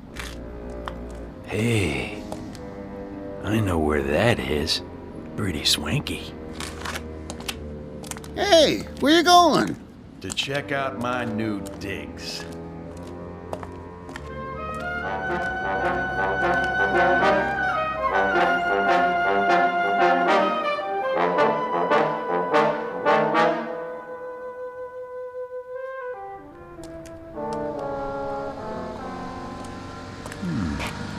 fair apartments. Doorman, would you get me a cab? Certainly, ma'am. Taxi! Next in line over here. Where's she going? West 84th. Ma'am, here you go. Thank you. Now this is for your trouble. Thank you, ma'am. Watch your fingers.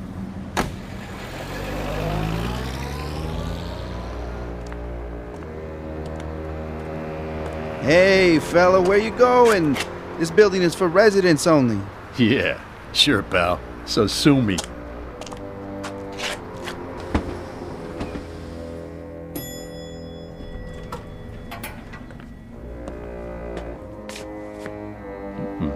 Apartment number 621. Nice place. Dane, I'm so glad you're here. I was just painting my toenails. Where were you? Who are you? That's rich. Who am I, she says. What do you want? Not you, that's for sure. You better get out of here, Buster. I'm not kidding. Now, where's the liquor? Right over there. That's Dane's tequila. If he comes back and finds out you touched his stuff, he'll kill you. Sure he will. Do you hear what I said? He'll kill you. For real. Thanks for telling me, Wilma. Who told you my name? You know what I'm gonna do now? I'm going in the bedroom to get some clean clothes after I take a nice hot shower. And you know what you're gonna do? What? You're gonna fix me another drink. I am. And use the good stuff. The Gold Reserve. But that's... That's what? Nothing. Oh, and Wilma? Yes? Don't even think about leaving. You'd never make it downstairs.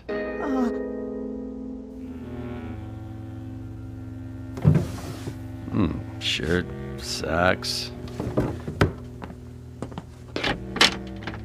and a suit. Think I'll try the pinstripe.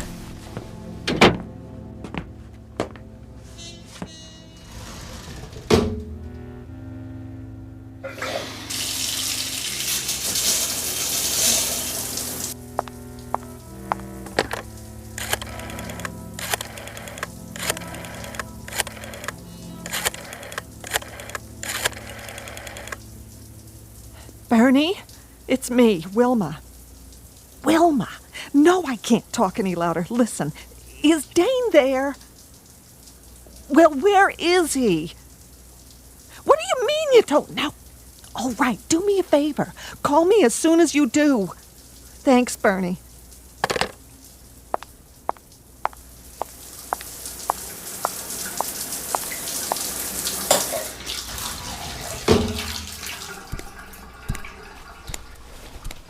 Where is he? Who? Dane! Dane? I don't know who that is. Oh, yes, you do. I don't. Honest. Then what are you doing here? I'm not sure. You walked in here with his shoes on. Nobody else wears shoes like Dane's. I don't remember. Well, maybe this will refresh your memory. Hey, what are you pointing a gun at me for? I don't know what you're talking about, lady. I found the shoes. At least I think I did. You mean you stole them? Yeah, that's it. I stole them, okay? Where? Please, miss, I don't know anything about nothing. What do you know? Nothing. You gotta believe me.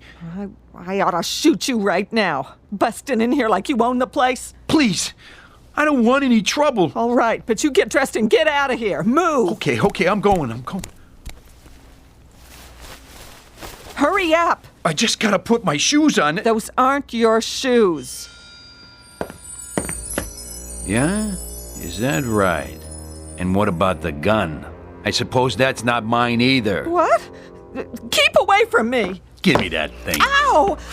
You shouldn't play with guns, Wilma. You might get hurt. Hand me the towel. What? The bath towel. I see some dust on my shoe.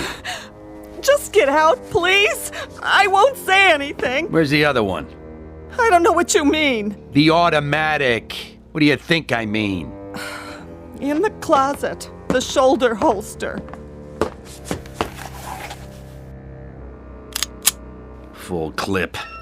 Good. What are you standing there for? I thought I told you to make me a drink. Look, mister, I don't know what you want here. A drink, I said. Okay. What kind? What do I have to do, break your arm? The only thing I ever drink.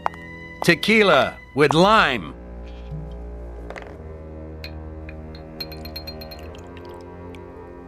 Dane's due back any second. I'm warning you, for your own sake, if you know what's good for you. I know what's good for me. Please don't touch me. Please don't.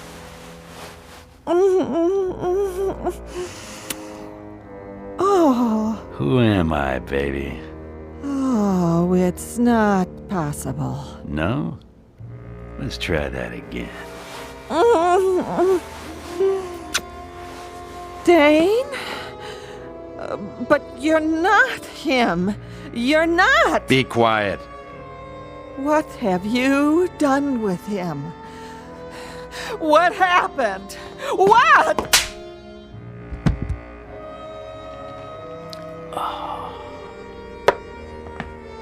Wait, you gotta tell me, please! Tell you what? I have to know! Later. Where are you going? I got a little unfinished business to take care of. Where's Bernie? Bernie? Bernie Daggett. At the club. That's what I thought. You wait here. I'll be back after it's over. And don't answer the door. For your own good.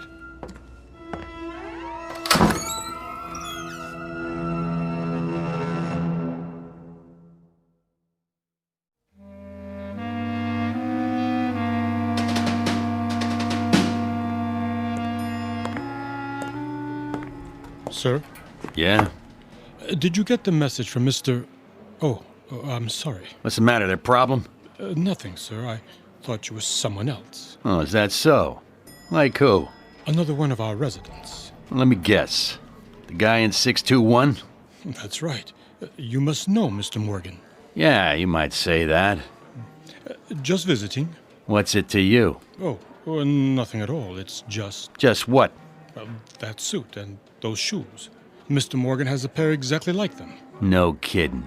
Must be quite popular these days. Very smart. I like 'em. You got a handkerchief? Why, yes, I'm sure I do. Here you are. Clean one, is it? Oh, yes, sir. Good. Got a scuff on the toe. You do? It doesn't show from here? Shoe shine stand's closed, huh? Yes, sir. At this time of night. Yeah, here you go. Here's a tip. Oh, that's not necessary, really. It's the concierge's job, too. Listen, get a shoe shine boy who works around the clock. Some people care about how they look. Right, I'll do that.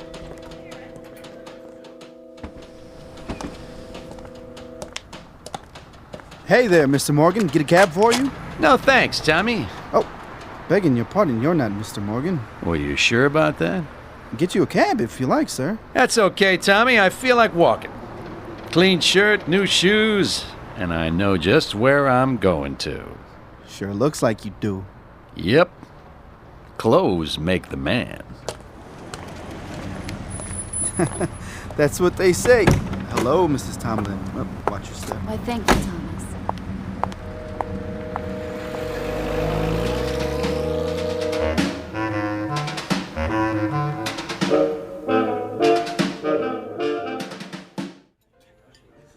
Yes, sir. May I help you? I'd like a table. You have a reservation? How about that one over there? In the corner. Next to Daggett. I'm afraid that table is reserved. It is, huh? If you would care to wait at the bar, perhaps something will open up. Well, here you go, Ferdy. This should take care of it. That table open now? Yes, sir. Thank you, sir. Well, I should have known a man like you would have a reservation. Yeah, must have slipped your mind, huh? Right this way.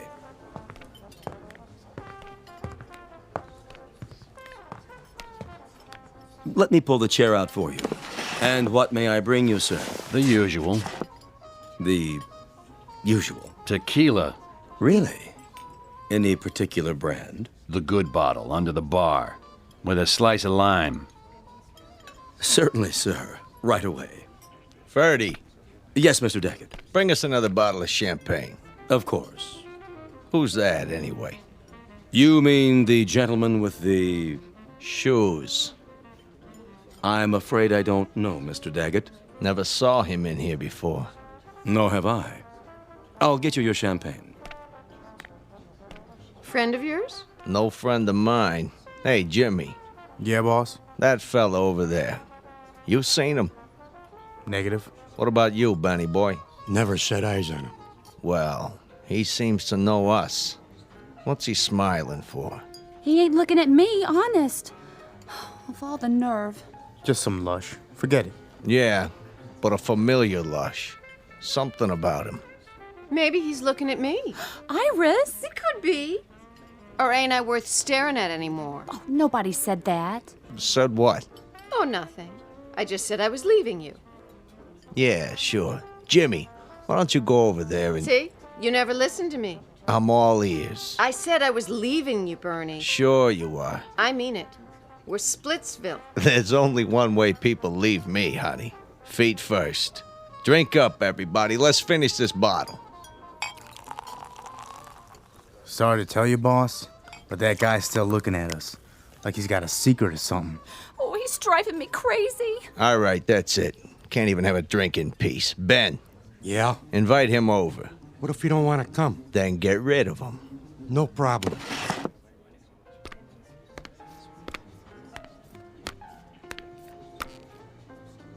Hey. You talking to me?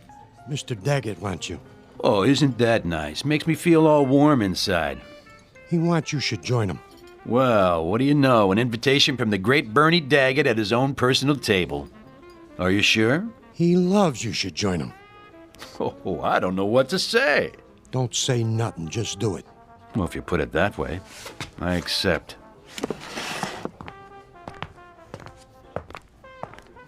Here he is, boss. Well, well. Allow me to introduce myself. Hello, Bernie. You know me? Everyone does. By reputation.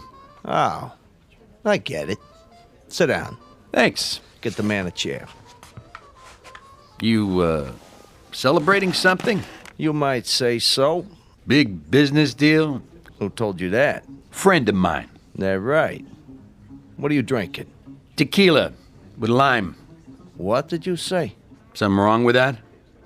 No. It's just kind of funny. Is it? A coincidence is all. I had a friend drank the same stuff. Well, no kidding. What happened to him? What do you mean? Well, you said had.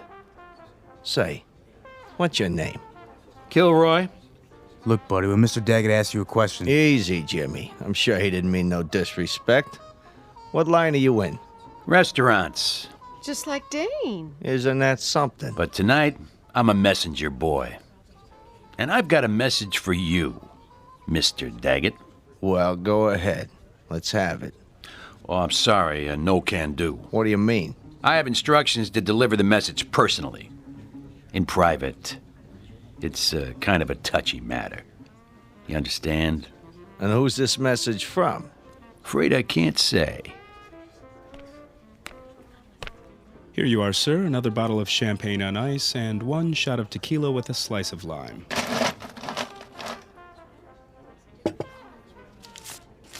On me. Here you go, Paulie. Yeah, thanks. Think nothing of it. Anything else here? I'll let you know. Yes, sir. Nice drink. Glad you like it. Nice place. Real nice. You own it? This guy, what did he look like? Which guy? The one that gave you the message. Well, sometimes, Mr. Daggett, it's my business to forget things, not remember them. Okay, messenger boy. Let's go. Ben, wait here with the girls. Keep an eye on things. You know what I mean. Don't worry, boss. I got you covered. It has to be private. It will be. My office? Suits me. Hey, I didn't say where it was yet. Didn't you? Down the hall. The door at the end. Right.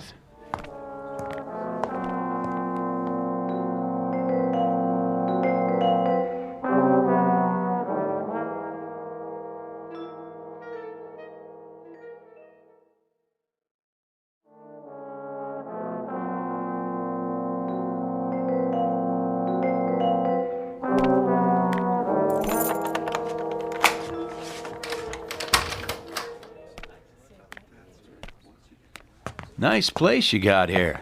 Soundproof, too, so we can talk in private. Good idea. Come on in. Make yourself comfortable. Oh, age before beauty. That's a good one. Jimmy? Put your arms out. What for? Just till we get acquainted. Go on, Jimmy. Frisk him. Well, what do we got here? Well, it looks like a 38 to me. What's the matter? The monkey can't see? You got nerve bringing a piece in here? That's okay. I know how it is. A man needs protection nowadays. Yeah, you don't know what kind of trash you'll run into. Hold it for him, Jimmy. Hey, careful with that. I'm always careful. Just till we're finished. Tell your monkey I want it back, with all the bullets. Hear that, Jimmy? Absolutely. Have a seat. Cigar? I don't smoke. Good idea. Could be dangerous to your health. So could a lot of things. Yeah, looks like you got a good thing going here. I get by. Win some, lose some. I bet you don't lose very often. I try to keep my hand in the game. And what game is that? Oh, you know. Little of this, little of that. I got a string of restaurants now. That right. Strictly legit. Must be doing pretty good. Nice digs, mirror on the wall, big desk. They call it Danish modern. Real oil paintings. Cost me plenty, let me tell you. See that picture there? Thomas Kincaid original. No kidding. Of course, I got a special discount. Yeah, you paid too much. What? I have 3, just like it. Picked them up at a fire sale. Guy turns them out like a factory. Doesn't even sign his name. Got a room full of brunettes to do it for him. Jimmy, make a note. Yeah, boss. See if there's a money-back guarantee on this crap. Now then, what were we saying? The message? Oh, yeah. You're monkey deaf, too? Say, hotshot. Don't worry about it. When does he go back in his cage? I got no secrets from my boys. Yeah, you sure? Sure, I'm sure. And one thing first. What's that? Give me a handkerchief. You got one in your breast pocket. Yeah, I know, but I don't want to get it dirty. Hear that, Jimmy? Yeah. Here you go, hotshot. There's a piece of dirt on my shoe. Maybe you should watch where you step. Right. All kinds of dirt around here. Where'd you get those shoes? I borrowed them. From who? A friend of mine. What's your friend's name? I think you've met. What's your real name, mister? My name? That's for my friends. Aren't we friends yet? I don't know. Are we? Yeah, I'd buy you a drink, invite you to my office, and all because you got a message to deliver. If that ain't friendly, I don't know what is. Bernie. Mr. Daggett to you. How'd you get it cleaned so fast? What? The rug on the floor? What about it? Well, blood's hard to get out, isn't it? Say, what are you inferring? You have to send it to the cleaners, unless you got your own cleaners. Nickel and dime mugs who wipe up people's messes for them. I don't know what you're talking about. Don't you? But I know one thing. You got a bad attitude. The kind that can get you in trouble. Absolutely. You think so? Then here's what I'm gonna do, Bernie. I'll tell you what I'm talking about. I'm talking about another guy who had a nice thing going for him. Yeah, plenty of dough, plenty of action, restaurant uptown, only he wasn't happy. And you know why? Let me guess. People were sticking their nose in his business. Close, but no cigar. He had a partner. That meant he couldn't be number one, see? And being number one was very important to him. So he offered to buy the partner out, and when the partner refused to sell, this guy, he brought him in his office. And he killed him. Blew him away. Just like that. Or rather, he had his monkeys do it so he wouldn't get his hands dirty. It happened right here, and nobody was the wiser. Oh, it was one slick job. You're out of your mind. Only not slick enough. You didn't get it all up. Take a look. There's still some little bits of blood on the rug around the edge, see? Geez, I hope you didn't wash it in hot water, Bernie. That makes the stain set, so it'll never come out. There'll always be traces. You know, the cops come in, put the stuff on it, the luminol, then they shine a purple light, and whatever was there, bing, there it is. Who are you? I told you, a messenger. And here's the message. Look out, boss. He's got another piece. I thought you said he was clean. He didn't check behind my back. Anybody but a monkey knows to do that. Now take the gun out of your pocket and set it on the desk. Real slow. Better do what the man says, Jimmy. Okay. Now take the other one, the 38 you took off me, and put it down on the floor. And kick it over to me, nice and easy. Can't we talk this out? And don't go for your own gun, Bernie. Keep your hands where I can see them. That looks like you got the drop on me. You heard the man, Jimmy. Nice and easy. I'm doing it, see? But you're not doing it right, you big monkey. You put it down so the barrel's pointed at me. You're gonna go for it, aren't you, Jimmy? You just can't help yourself. So I better do something before you make a play. Are you nuts? You shot Jimmy in cold blood. That's right. And now it's your turn. You won't get away with this. Not unless I take care of Ben, too. What are you talking about? There's nobody else here. He's outside in the alley. Come on, drawing a bead on the door right now. As soon as he opens it, I'm history. Unless I shoot first. What are you doing shooting holes in my door? Didn't think it would work for a second time, did you, Bernie? Ben waiting in the alley before I can back out, huh? You're crazy. Open it. Take a look. Bet I drilled him right through the stomach. At least I hope so. Takes longer to die that way. There's nobody out there, I tell you. Oh, and by the way, where's the other 38, Bernie? The one you took off me the first time. In the desk? Huh? I'd like to have it back. Dang. You are him. But it ain't possible. Say goodbye, partner. Vaya con Dios. Now, Ben! Oh. You remembered the door to the alley, smart guy. Only I never do the same thing twice. You didn't think about the mirror. A two-way mirror to the next room. Too bad, Bernie. That means 7 years bad luck. Got him. Nice and clean. Good shooting, Ben. You cut that pretty close. I wanted to take him out with one shot, the way he got Jimmy. Bernie, listen to me. And listen good. You want I should finish him? Wait. I'll come back, Bernie. And I'll keep coming back. Again and again.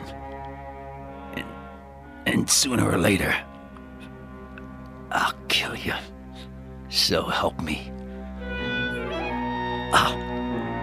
I'll kill you. Get him out of my face. Right. Drop this scumbag in the garbage. Any place you want. Just don't let me see those shoes again. Not as long as I live. With pleasure. Get some of the boys over here. We should bury Jimmy nice and proper. You got it. And remind me to send some money to his old lady. Who was this piece of junk anyway? I'll tell you something, Benny. I don't know. I really and truly don't know.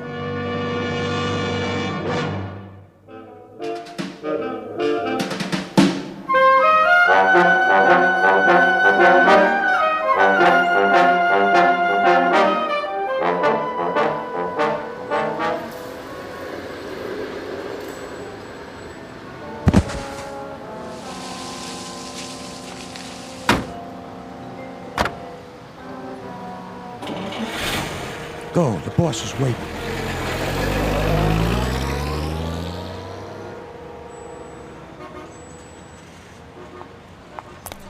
Thank you, ma'am. Thank you, sir. Spare change? Bus fare? Something to eat? Hold on. What in the... Nice pair of shoes. Huh? Nate? That you? Oh, no, no. Poor Nathan. I'm sorry. You forgive me, don't you, Nate? But I guess you won't have any use for him now. Rest in peace, buddy. Yeah, what do you know? Perfect fit. Spare change, sir? Ma'am? Anything at all? Hot meal? That's all I need. Yeah, and a hot bath and a change of clothes. That's all. 'Cause I got places to go and things to do.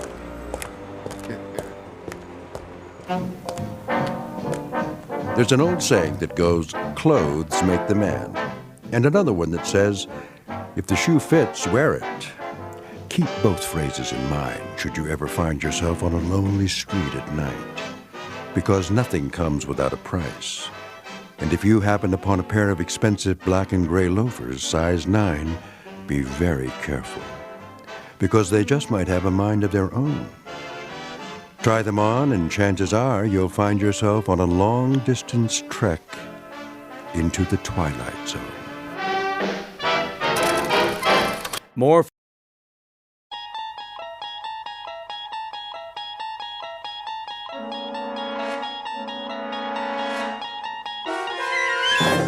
You're traveling through another dimension.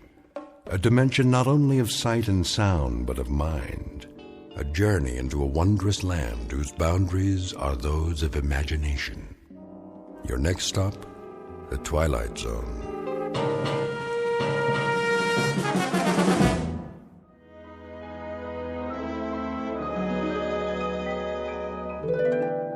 All right, ladies and gentlemen, let's begin with the field reports. Who wants to go first? I will, sir. Proceed. I don't want to spend all eternity on this. Yes, sir. First up is Angel First Class Scott Cousins. Assignment, Orion. Project, Evening Miracles. Job rating, excellent. Good man. Real stuff. Next. I have a report on Angel's second class William Allen. Assignment Beetlejuice, Project Planet Rotation and Weather, job rating, excellent. That's his third good rating this month. Recommend him for promotion to first class. I concur, Chief. Right on down the line. Miracle-wise, he's done tremendous things. First class it shall be. Moving on. Cranston? Yes, sir? Well, how about the occupied planets? How about them? Oh, I'd say solid results all the way down the line, Chief. With the possible exception. With the possible exception of what? Apprentice Angel Harmon Cavender, sir. What's his assignment? Earth. Earth? It's the dinky one, sir. In the solar system, the third planet from the sun. Oh, yes, that's the noisy one with all the trouble spots. And so who did you send down there? Cavender? Yes, sir, I'm afraid so. You'll forgive me, Cranston, but there's a question of judgment here. The last time you sent Harmon Cavender out on a project, we lost 3 planets, and it took 1,000 years to repair the damage. May I ask why we're still using that man? He means well, sir, and he's the oldest angel we have. By the laws of seniority, he has first rights to any assignment that'll win him his wings. It'll be a cold day in the other place when Harmon Cavender wins his wings. The man is an idiot. I hate to do this, but, well, I think it's time for reclassification. Oh, no! Forgive me, sir, but we haven't had a reclassification of an angel in at least an eon. This will most likely, well, destroy poor Cavender's spirit. Destroy his spirit, eh? And what has he done to our morale? Not to mention the Miracles Bureau, the solar systems, and the whole concept of natural and unnatural laws. Why, the man is incorrigible. His last project on Earth... Do you recall it? Well, he was supposed to be working on a magic elixir, which would benefit the people of the planet. That's right. And after he went missing for 113 years, what did that elixir turn out to be? Gin.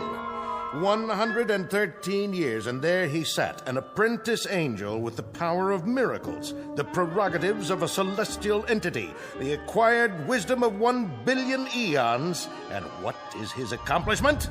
The repeal of prohibition. With your permission, Chief. What? What's your recommendation now?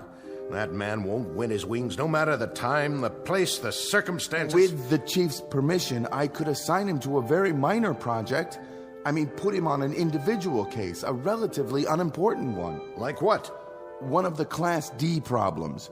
You know, Chief, as we've done on occasion. Pick out one Earth inhabitant who seems unable to function without some kind of heavenly aid. Have you someone in mind? We could find such a person. Where? How about that one? Down there. Orient me. My eyes aren't what they used to be. Grep, Agnes, age 26. Habitat, New York City. Unable to hold a position, constantly in debt. Accident prone, somewhat discombobulated. Any change there would be a marked improvement. How right you are. But Apprentice Angel Harmon Cavender? The girl needs help, not more trouble. We could give it a try, sir. Well, let's see what he has to say for himself. Summon him at once. Yes, sir. Right away, sir. Submitted for your approval the case of one Miss Agnes Grepp, whom we are about to meet up close and personal. As you will soon see, she was put on Earth with 2 left feet, an overabundance of thumbs, and a propensity for falling down manholes. In a moment, she will be up to her jaw in miracles, wrought by an apprentice angel named Harmon Cavender, who is intent on winning his wings. And though it's a fact that both of them should have stood in bed, they are about to tempt all the fates by moving into some particularly tricky territory known only as the Twilight Zone. And now, The Twilight Zone and our story, Cavender is Coming, starring Andrea Evans with Stacy Keach as your narrator.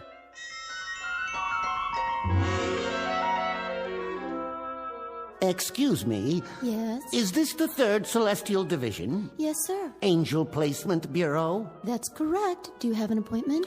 Yes, I'm looking for a Mr. Henry Polk. Our supervisor.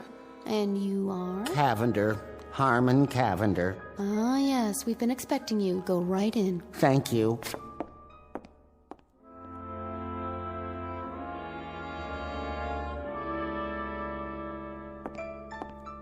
You called me, Chief? Ah, there you are. Cavender, I presume? Nice office you have here. I like the cloud effect. Makes it look like infinite space out there.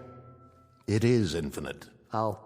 Apprentice Angel Cavender, it has come to our attention that you are the only angel in your class not to have won his wings. Sad but true. Not for want of trying, I can assure you. It has further come to our attention that you are a clod. A clod, sir?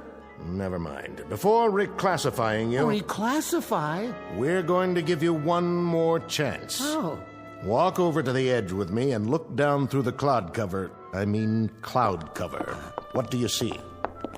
Oh, which one? The one in the theater, with the costume, the usherette, I believe they call them. Nice-looking girl. You think so? Good. She's your next project. Oh, thank you, sir.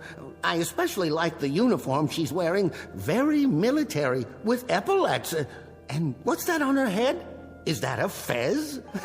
Haven't seen one of those in ages. Quite a few ages. You will return to Earth and supply her with aid, assistance, and advice for a period of 24 hours.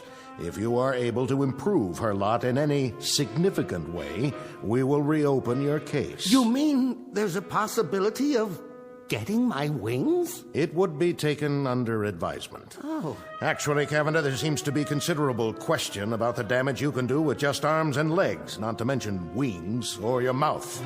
However, we've graciously consented to give you one more opportunity. You have 24 hours to see what, if anything, you can do with that clod, that young Earth woman. Mm-hmm. Take a good look. She's the one lining up for inspection right now in the lobby. Who's doing the inspecting? The theater manager, the short one with the ridiculous little mustache. All right, girls, positions, please. Ready for inspection before we open the doors. Excuse me. End of the line. Can I get in here? This is my position. Pardon me. Inspection. Left lapel wrinkled. Sorry, sir. Lipstick crooked. I'll fix it. And you. Yes, Mr. Stout? Stand up. No slumping. Eyes straight ahead. Eyes straight, I said. I'm trying, sir. It's a natural condition. You see, my eyes aren't straight. They're not... You're the new one. Yes, Mr. Stout, and I can't tell you how glad I am to have the job, and I work very hard, and this is the first time I've ever been an usherette, and I love the uniform, and... Miss Grepp, is it? That's right, Agnes Grepp. It used to be Grabinski because my father's father was Lithuanian, but when he married my mother... If you don't mind, Miss Grepp. Now then, for the benefit of the new recruits, I will go over very quickly the prescribed positions and order of the day. Pay attention, please, Miss Grepp. I will repeat this only once. You will take the spot girl position in the middle of the lobby, ready to give directions such as stairway to your right, aisle 2 straight ahead, and so forth. Excuse me. What is it? What if I have to... Have to what, Miss Grepp? You know, take a comfort break. You will wait for your 30-minute lunch period, the same as the other girls. Now then, after you have taken their stubs... Their what? Ticket stubs. You collect them. Then the directions you give the patrons will be as follows. Stairway to your right, stairway to your left, aisle 2 straight ahead. Psst. Aisle 3 to your right, balcony and loge upstairs, and... Miss Grepp, if you please. What if I need a drink of water? Yeah, you know, all those directions and my mouth might go dry. It used to go dry when I had to stand up in front of the class, and sometimes it gets dry even when I... Then you look my way and make a face. Like this. Mr. Stout, you look like a fish, doesn't he? Isn't it cute the way he does his mouth like that? The doors are opening for the first performance of the day. Take your positions. Hup, hup. Yes, sir. I'll work the candy counter, sir. I'm in the loges. Where's my flashlight? Spot. Miss Grepp, take your spot. Oh, don't worry about me, sir. I got it covered. Hello, dear. Hi. Can you tell us where to find the best seat? Give her your ticket first, Gertrude. Oh, yes, of course. Here you are, dear. About those seats. Immediate lodging. 3 aisles straight up. I mean, in the balcony. Pardon? Well, and I think there's some candy to your right, popcorn, and oh, God knows what else. Pardon me? Must have water. That man, ask him, please. Oh, Mr. Manager, I think your usher here is having a fit. Any aisle, any seat at all, just go. What do we do with these tickets, Is there some problem? No problem. A regular fit. Fit?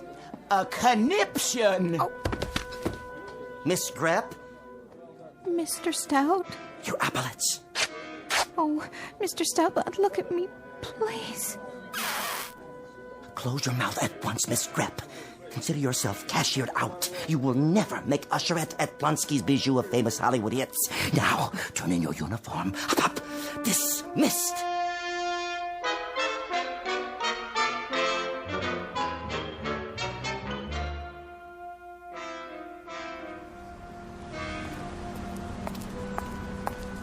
Oh, well, that's showbiz.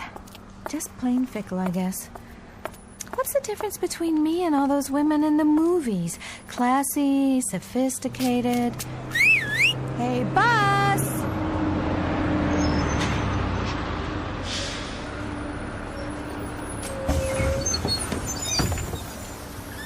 You got a bus pass? Not as such. I wanted to get one, but then I thought if I did, I might lose it, and then I'd be out all that money, so I never got one, and now Put your quarters in the machine.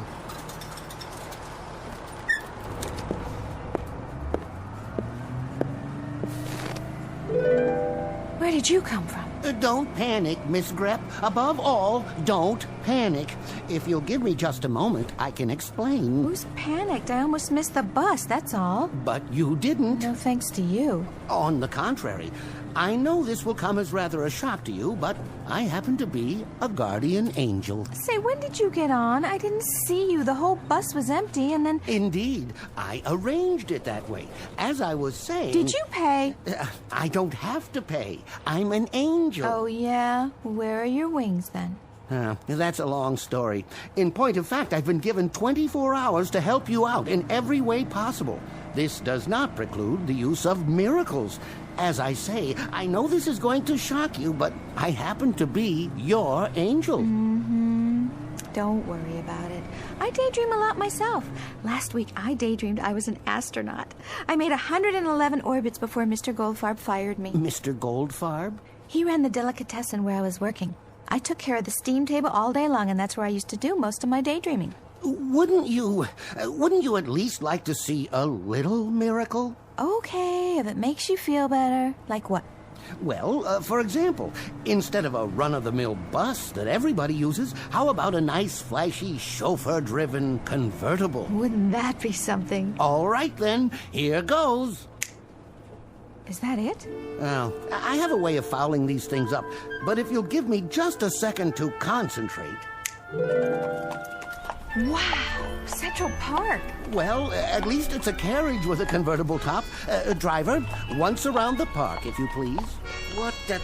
What is going on here? What happened to my bus? Oh, I'm so sorry. You don't know how to handle horses, do you? Of course not. A small miscalculation.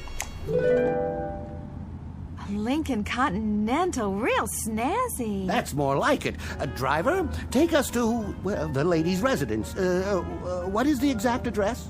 I ain't taking nobody nowhere in this here car. I signed on to drive a bus. Oh, all right.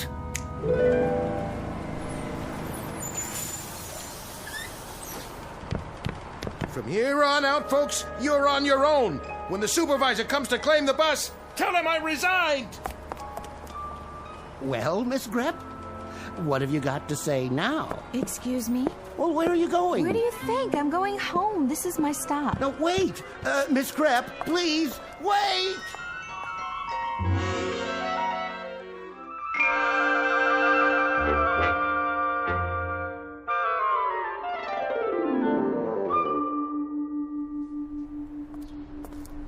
Hey, Aggie. Hi there. How's my favorite little girl today? Okay. Been playing? Yeah. I'll bet you had fun, huh? Well, it would be more fun if you could play with me. How come you have to go to work? Not anymore, I don't. I'll play with you tomorrow, okay? We'll go to the park. Promise? You come over and knock on my door in the morning and we'll go, okay? Okay. See ya, Aggie. Hi, Aggie. Hey there, Teddy. You got any candy today? Have I got candy? Look at this. I brought it all the way from Plonsky's Theater, just for you. Gee, thanks.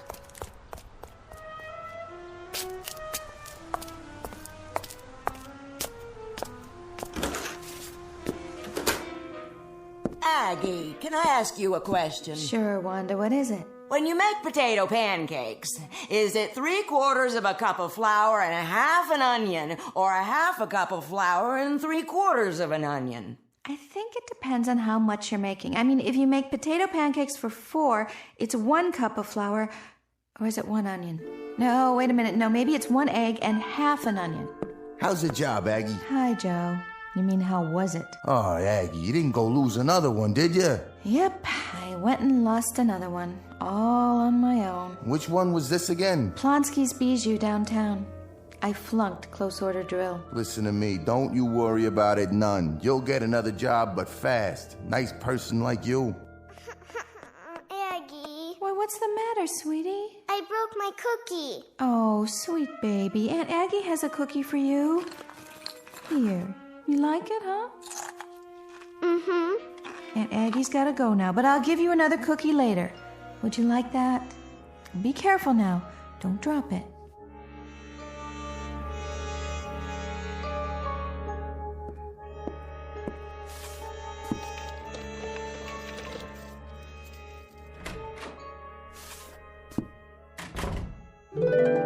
Don't panic. I know. Say, I thought I left you back there. Perish the thought. How did you get in my apartment? It was locked. As I told you, I'll be with you for 24 hours. 23 hours and 31 minutes, to be exact. Don't you ever give up? How could I? I'm here to change your life, Miss Grep. Interesting place you've got here. I like it. Oh, I do too.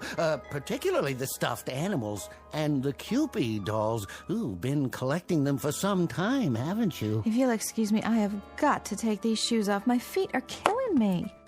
Let's get down to business, shall we? What kind of business? In a case like this, I usually examine the most pressing problems and then formulate a plan to alleviate them. Me too. Only whenever I make a plan, something always happens. You know, like a fly in the ointment.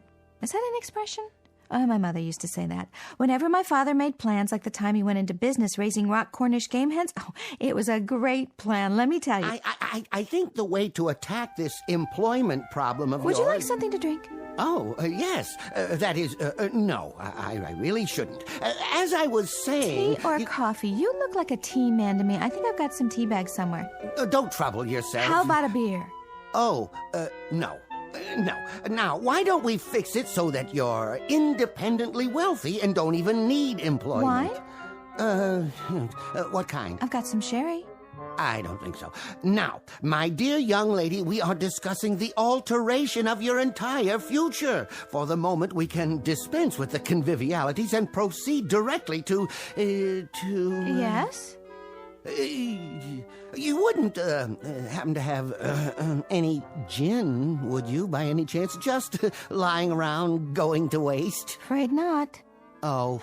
Oh, but I could run down to Mrs. Riente's apartment. Her husband makes it. Well, sort of. You see, he starts with, what do you call it, neutral grain spirits, and then he adds these sloe gin berries, and then... No, thank you. I've had that kind. Manufactured in a bathtub, as I recall. But back to business. First off, you can't live here. Why not? Something wrong with this place? Well, not at all, but it wouldn't fit in with your new lifestyle. I happen to know that there is a penthouse available right now at the Savoy Arms. Where's that? Park Avenue and 58th. A penthouse? And how would I pay for it on my salary, even if I had a salary? My dear, there are all sorts of ways. Hey, Buster, I am not that kind of girl. Dear lady, I have no doubt. But please try to grasp the situation. As of this moment, you are independently wealthy. Now, why would you say a thing like that? Watch this. Nothing up my sleeve. Where did that come from? Look closely. This is an absolutely genuine statement from the New York National Bank, savings account number 66103, in the name of Miss Agnes Grepp. You think maybe there's another Agnes Grepp? I seriously doubt it. The total balance in liquid assets is...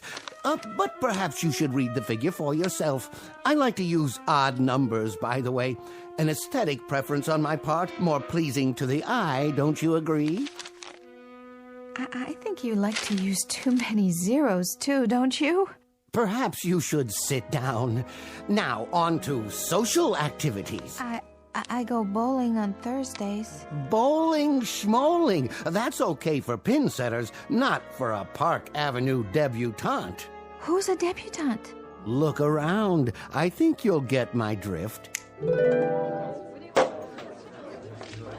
If I do say so myself, I'm getting pretty good at this. Look at the way they're all dressed. Tuxes and evening gowns, and me with these ratty clothes. Oh, oops. There, I hope you like the color. A perfectly charming party, Agnes, my dear. And you, ravishing, absolutely ravishing. Thank you very much, I guess.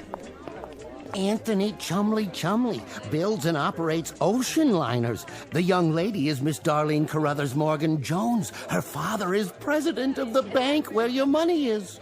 My dear, you are exquisite, enchanting, delightful. Hey, don't wear out the hand, okay? I intend to notify the society editor at the Times that this was the high point of the season. Absolument, the peak. What an image you are. What a dream.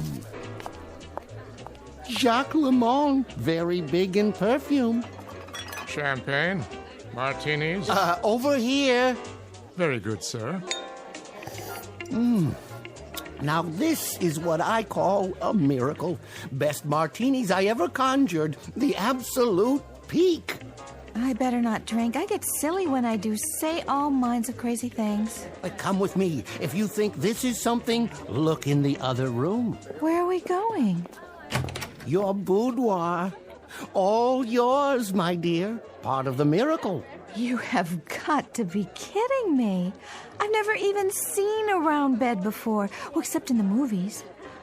Is that satin on the walls? Want to try something? Now you wait a minute. No. Push the button there, on the wall. You mean there's a whole nother room full of clothes? That is your closet. No. It's bigger in my apartment. Oh, my darling Agnes, a perfectly stupendous party. I just told Wilfred that nobody in the world can throw a party like Agnes Grepp. You just ask him if I didn't say that. No one in the world, my dear. Wilfred, do you think you've had enough champagne? Wilfred, will you please not? Well? Well? It's a blast, isn't it? Yeah. Real crazy. Time to mingle with your constituents, Agnes. Go on, get out there. If you say so, Mr. Cavender. Guess I can give it a try. Oh, darling. Agnes, you simply must tell me who designed that dress. Come over here and meet my friends from the club. Ah, fabulous party if I do say so. The beverages, too.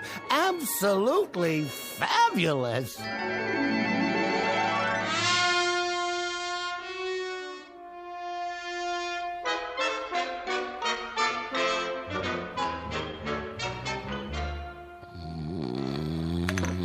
What? Oh, yes, the party. A real blast. A humdinger. Cavender, you have outdone yourself.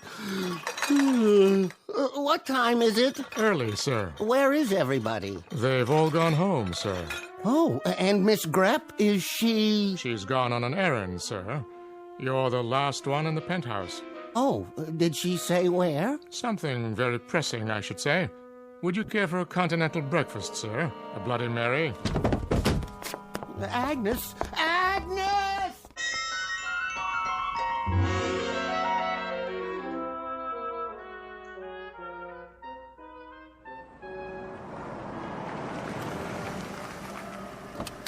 Wait here, driver. Yeah, miss. Are you sure? I'm sure. Can I help you? Hi, Wanda. Guess I was out pretty late last night. How are you this morning? Fine, miss. Anyone in particular you're looking for? Just my own bed, good old 13A. 13A's been rented. It has? To a nice couple. You a friend of theirs? Hi, Joe. Gonna get the morning paper, huh? Yeah, so? So I just thought I'd say hello. What's with the fur coat, sister? You slumming? Joe.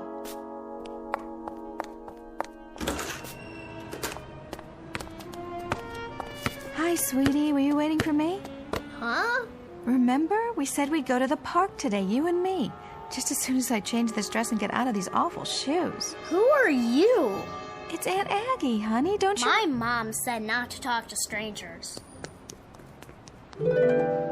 Oh, there you are. She doesn't know me. Of course not. And my apartment, it's been rented. Naturally. And my landlady didn't even recognize me. And you know what Joe, my neighbor, said? Miss Grepp, you can't have your cake and also eat it. That is, somebody's got to pay the fiddler, or something along those lines. What does that mean? Well, you know yourself. It's a kind of a give and take thing. Life, I mean. The whole philosophy of living. Well, what on earth did you expect? What do you want from me?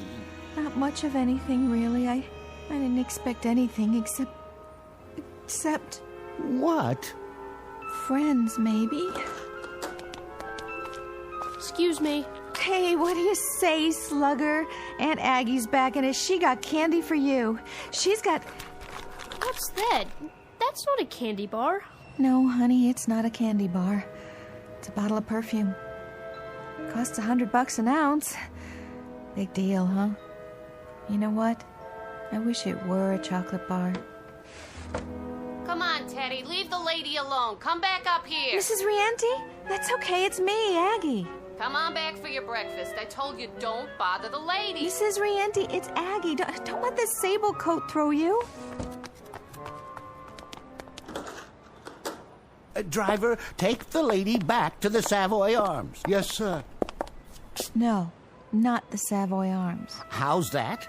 No more Park Avenue and 58th. I don't want to go back there. I want to stay here. Why, I'll never win my wings now. I'll be drummed out. I'll be reclassified. Didn't we have a wonderful time? Don't you have everything you want? Mr. Cavender, you want to make me the happiest girl in the world? Then knock it off with the Park Avenue penthouse, the sable, the whole bit. I want it the way it was. The way it was? Unstable, unresolved, and unemployed? Disconnected, discombobulated, and behind in my rent. But that's for me. That and bowling, babysitting, and potato pancakes. How about it, Mr. Cavender? All right, Miss Grep, but I think you're making an awful mistake. I tried. God knows I tried. Can you hear me up there? You can't take that away from me. What do you say, Egg? Top of the morning, Joe.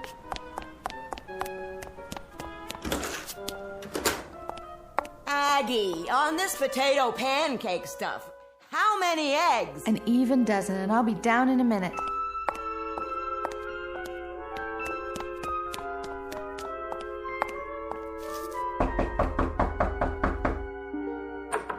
Hi, Egg. Hi, Mrs. Rienty. I hope you don't mind I brought something for the kids. Hi, Aggie. Here you go. Here's a chocolate bar for you and some candies for you. Thanks, Aggie. No, thank you, you beautiful, gorgeous children. I just wish it was more.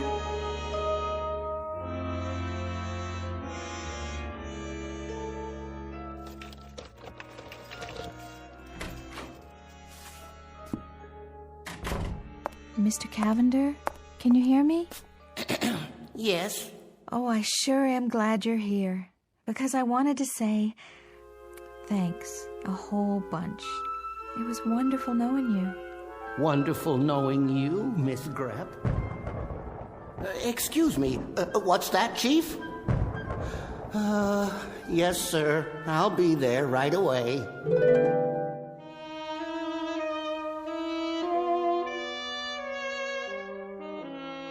Cavender checking in, sir. I was just looking over the report we received on you. Conduct unbecoming an angel. Gin and tonic consumption. Gin fizz consumption. Gin on the rocks. Extra dry martinis. General inebriation. Need I go on? Cavender, you're a disgrace to the entire service. I'm sorry, sir. I truly am. I'm afraid you know what this means. Reclassification, sir. At least reclassification. I know it. I expected it. I hate to do this, Cavender. I really do. As a matter of fact, Hey, Chief, look at this. What? Why, this is incredible. It is. See for yourself, Chief. Come over here. My eyes aren't so hot lately. Try, Chief. You can do it. Where are you pointing? Lean over the edge. That planet there, the little blue and green one? Yeah, check the island of Manhattan, the lower part. She's happy. She is, isn't she? She looks at least 6 times happier than when I found her. She's incredibly, deliriously, totally happy. I don't understand how that could be. But I tell you she is, sir. See? See what she's doing now? What is that costume she's wearing? A bowling shirt, I believe it's called. Say again? Bowling, sir. She bowls every Thursday night. Fascinating. And is she supposed to keep her finger in the ball after it starts rolling down the lane? Ooh, no, sir. She still hasn't quite got the hang of it. I do hope she didn't hurt herself.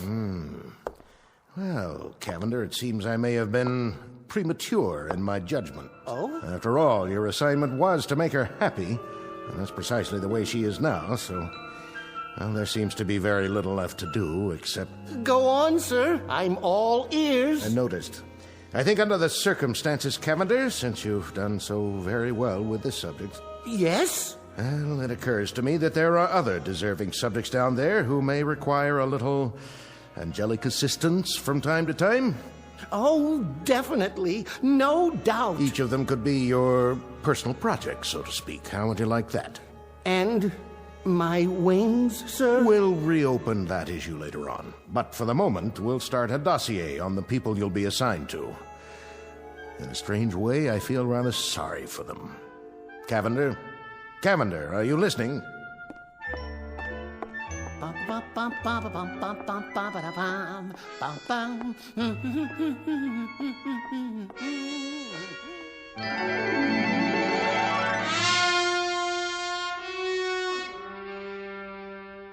Chapter 1 in the saga of Harmon Cavender, Guardian Angel, proving, among other things, that happiness is relative, that angels have their own problems, and that some people never had it so good, or something along those lines. Tonight's excursion into the Never Never Land known as the Twilight Zone.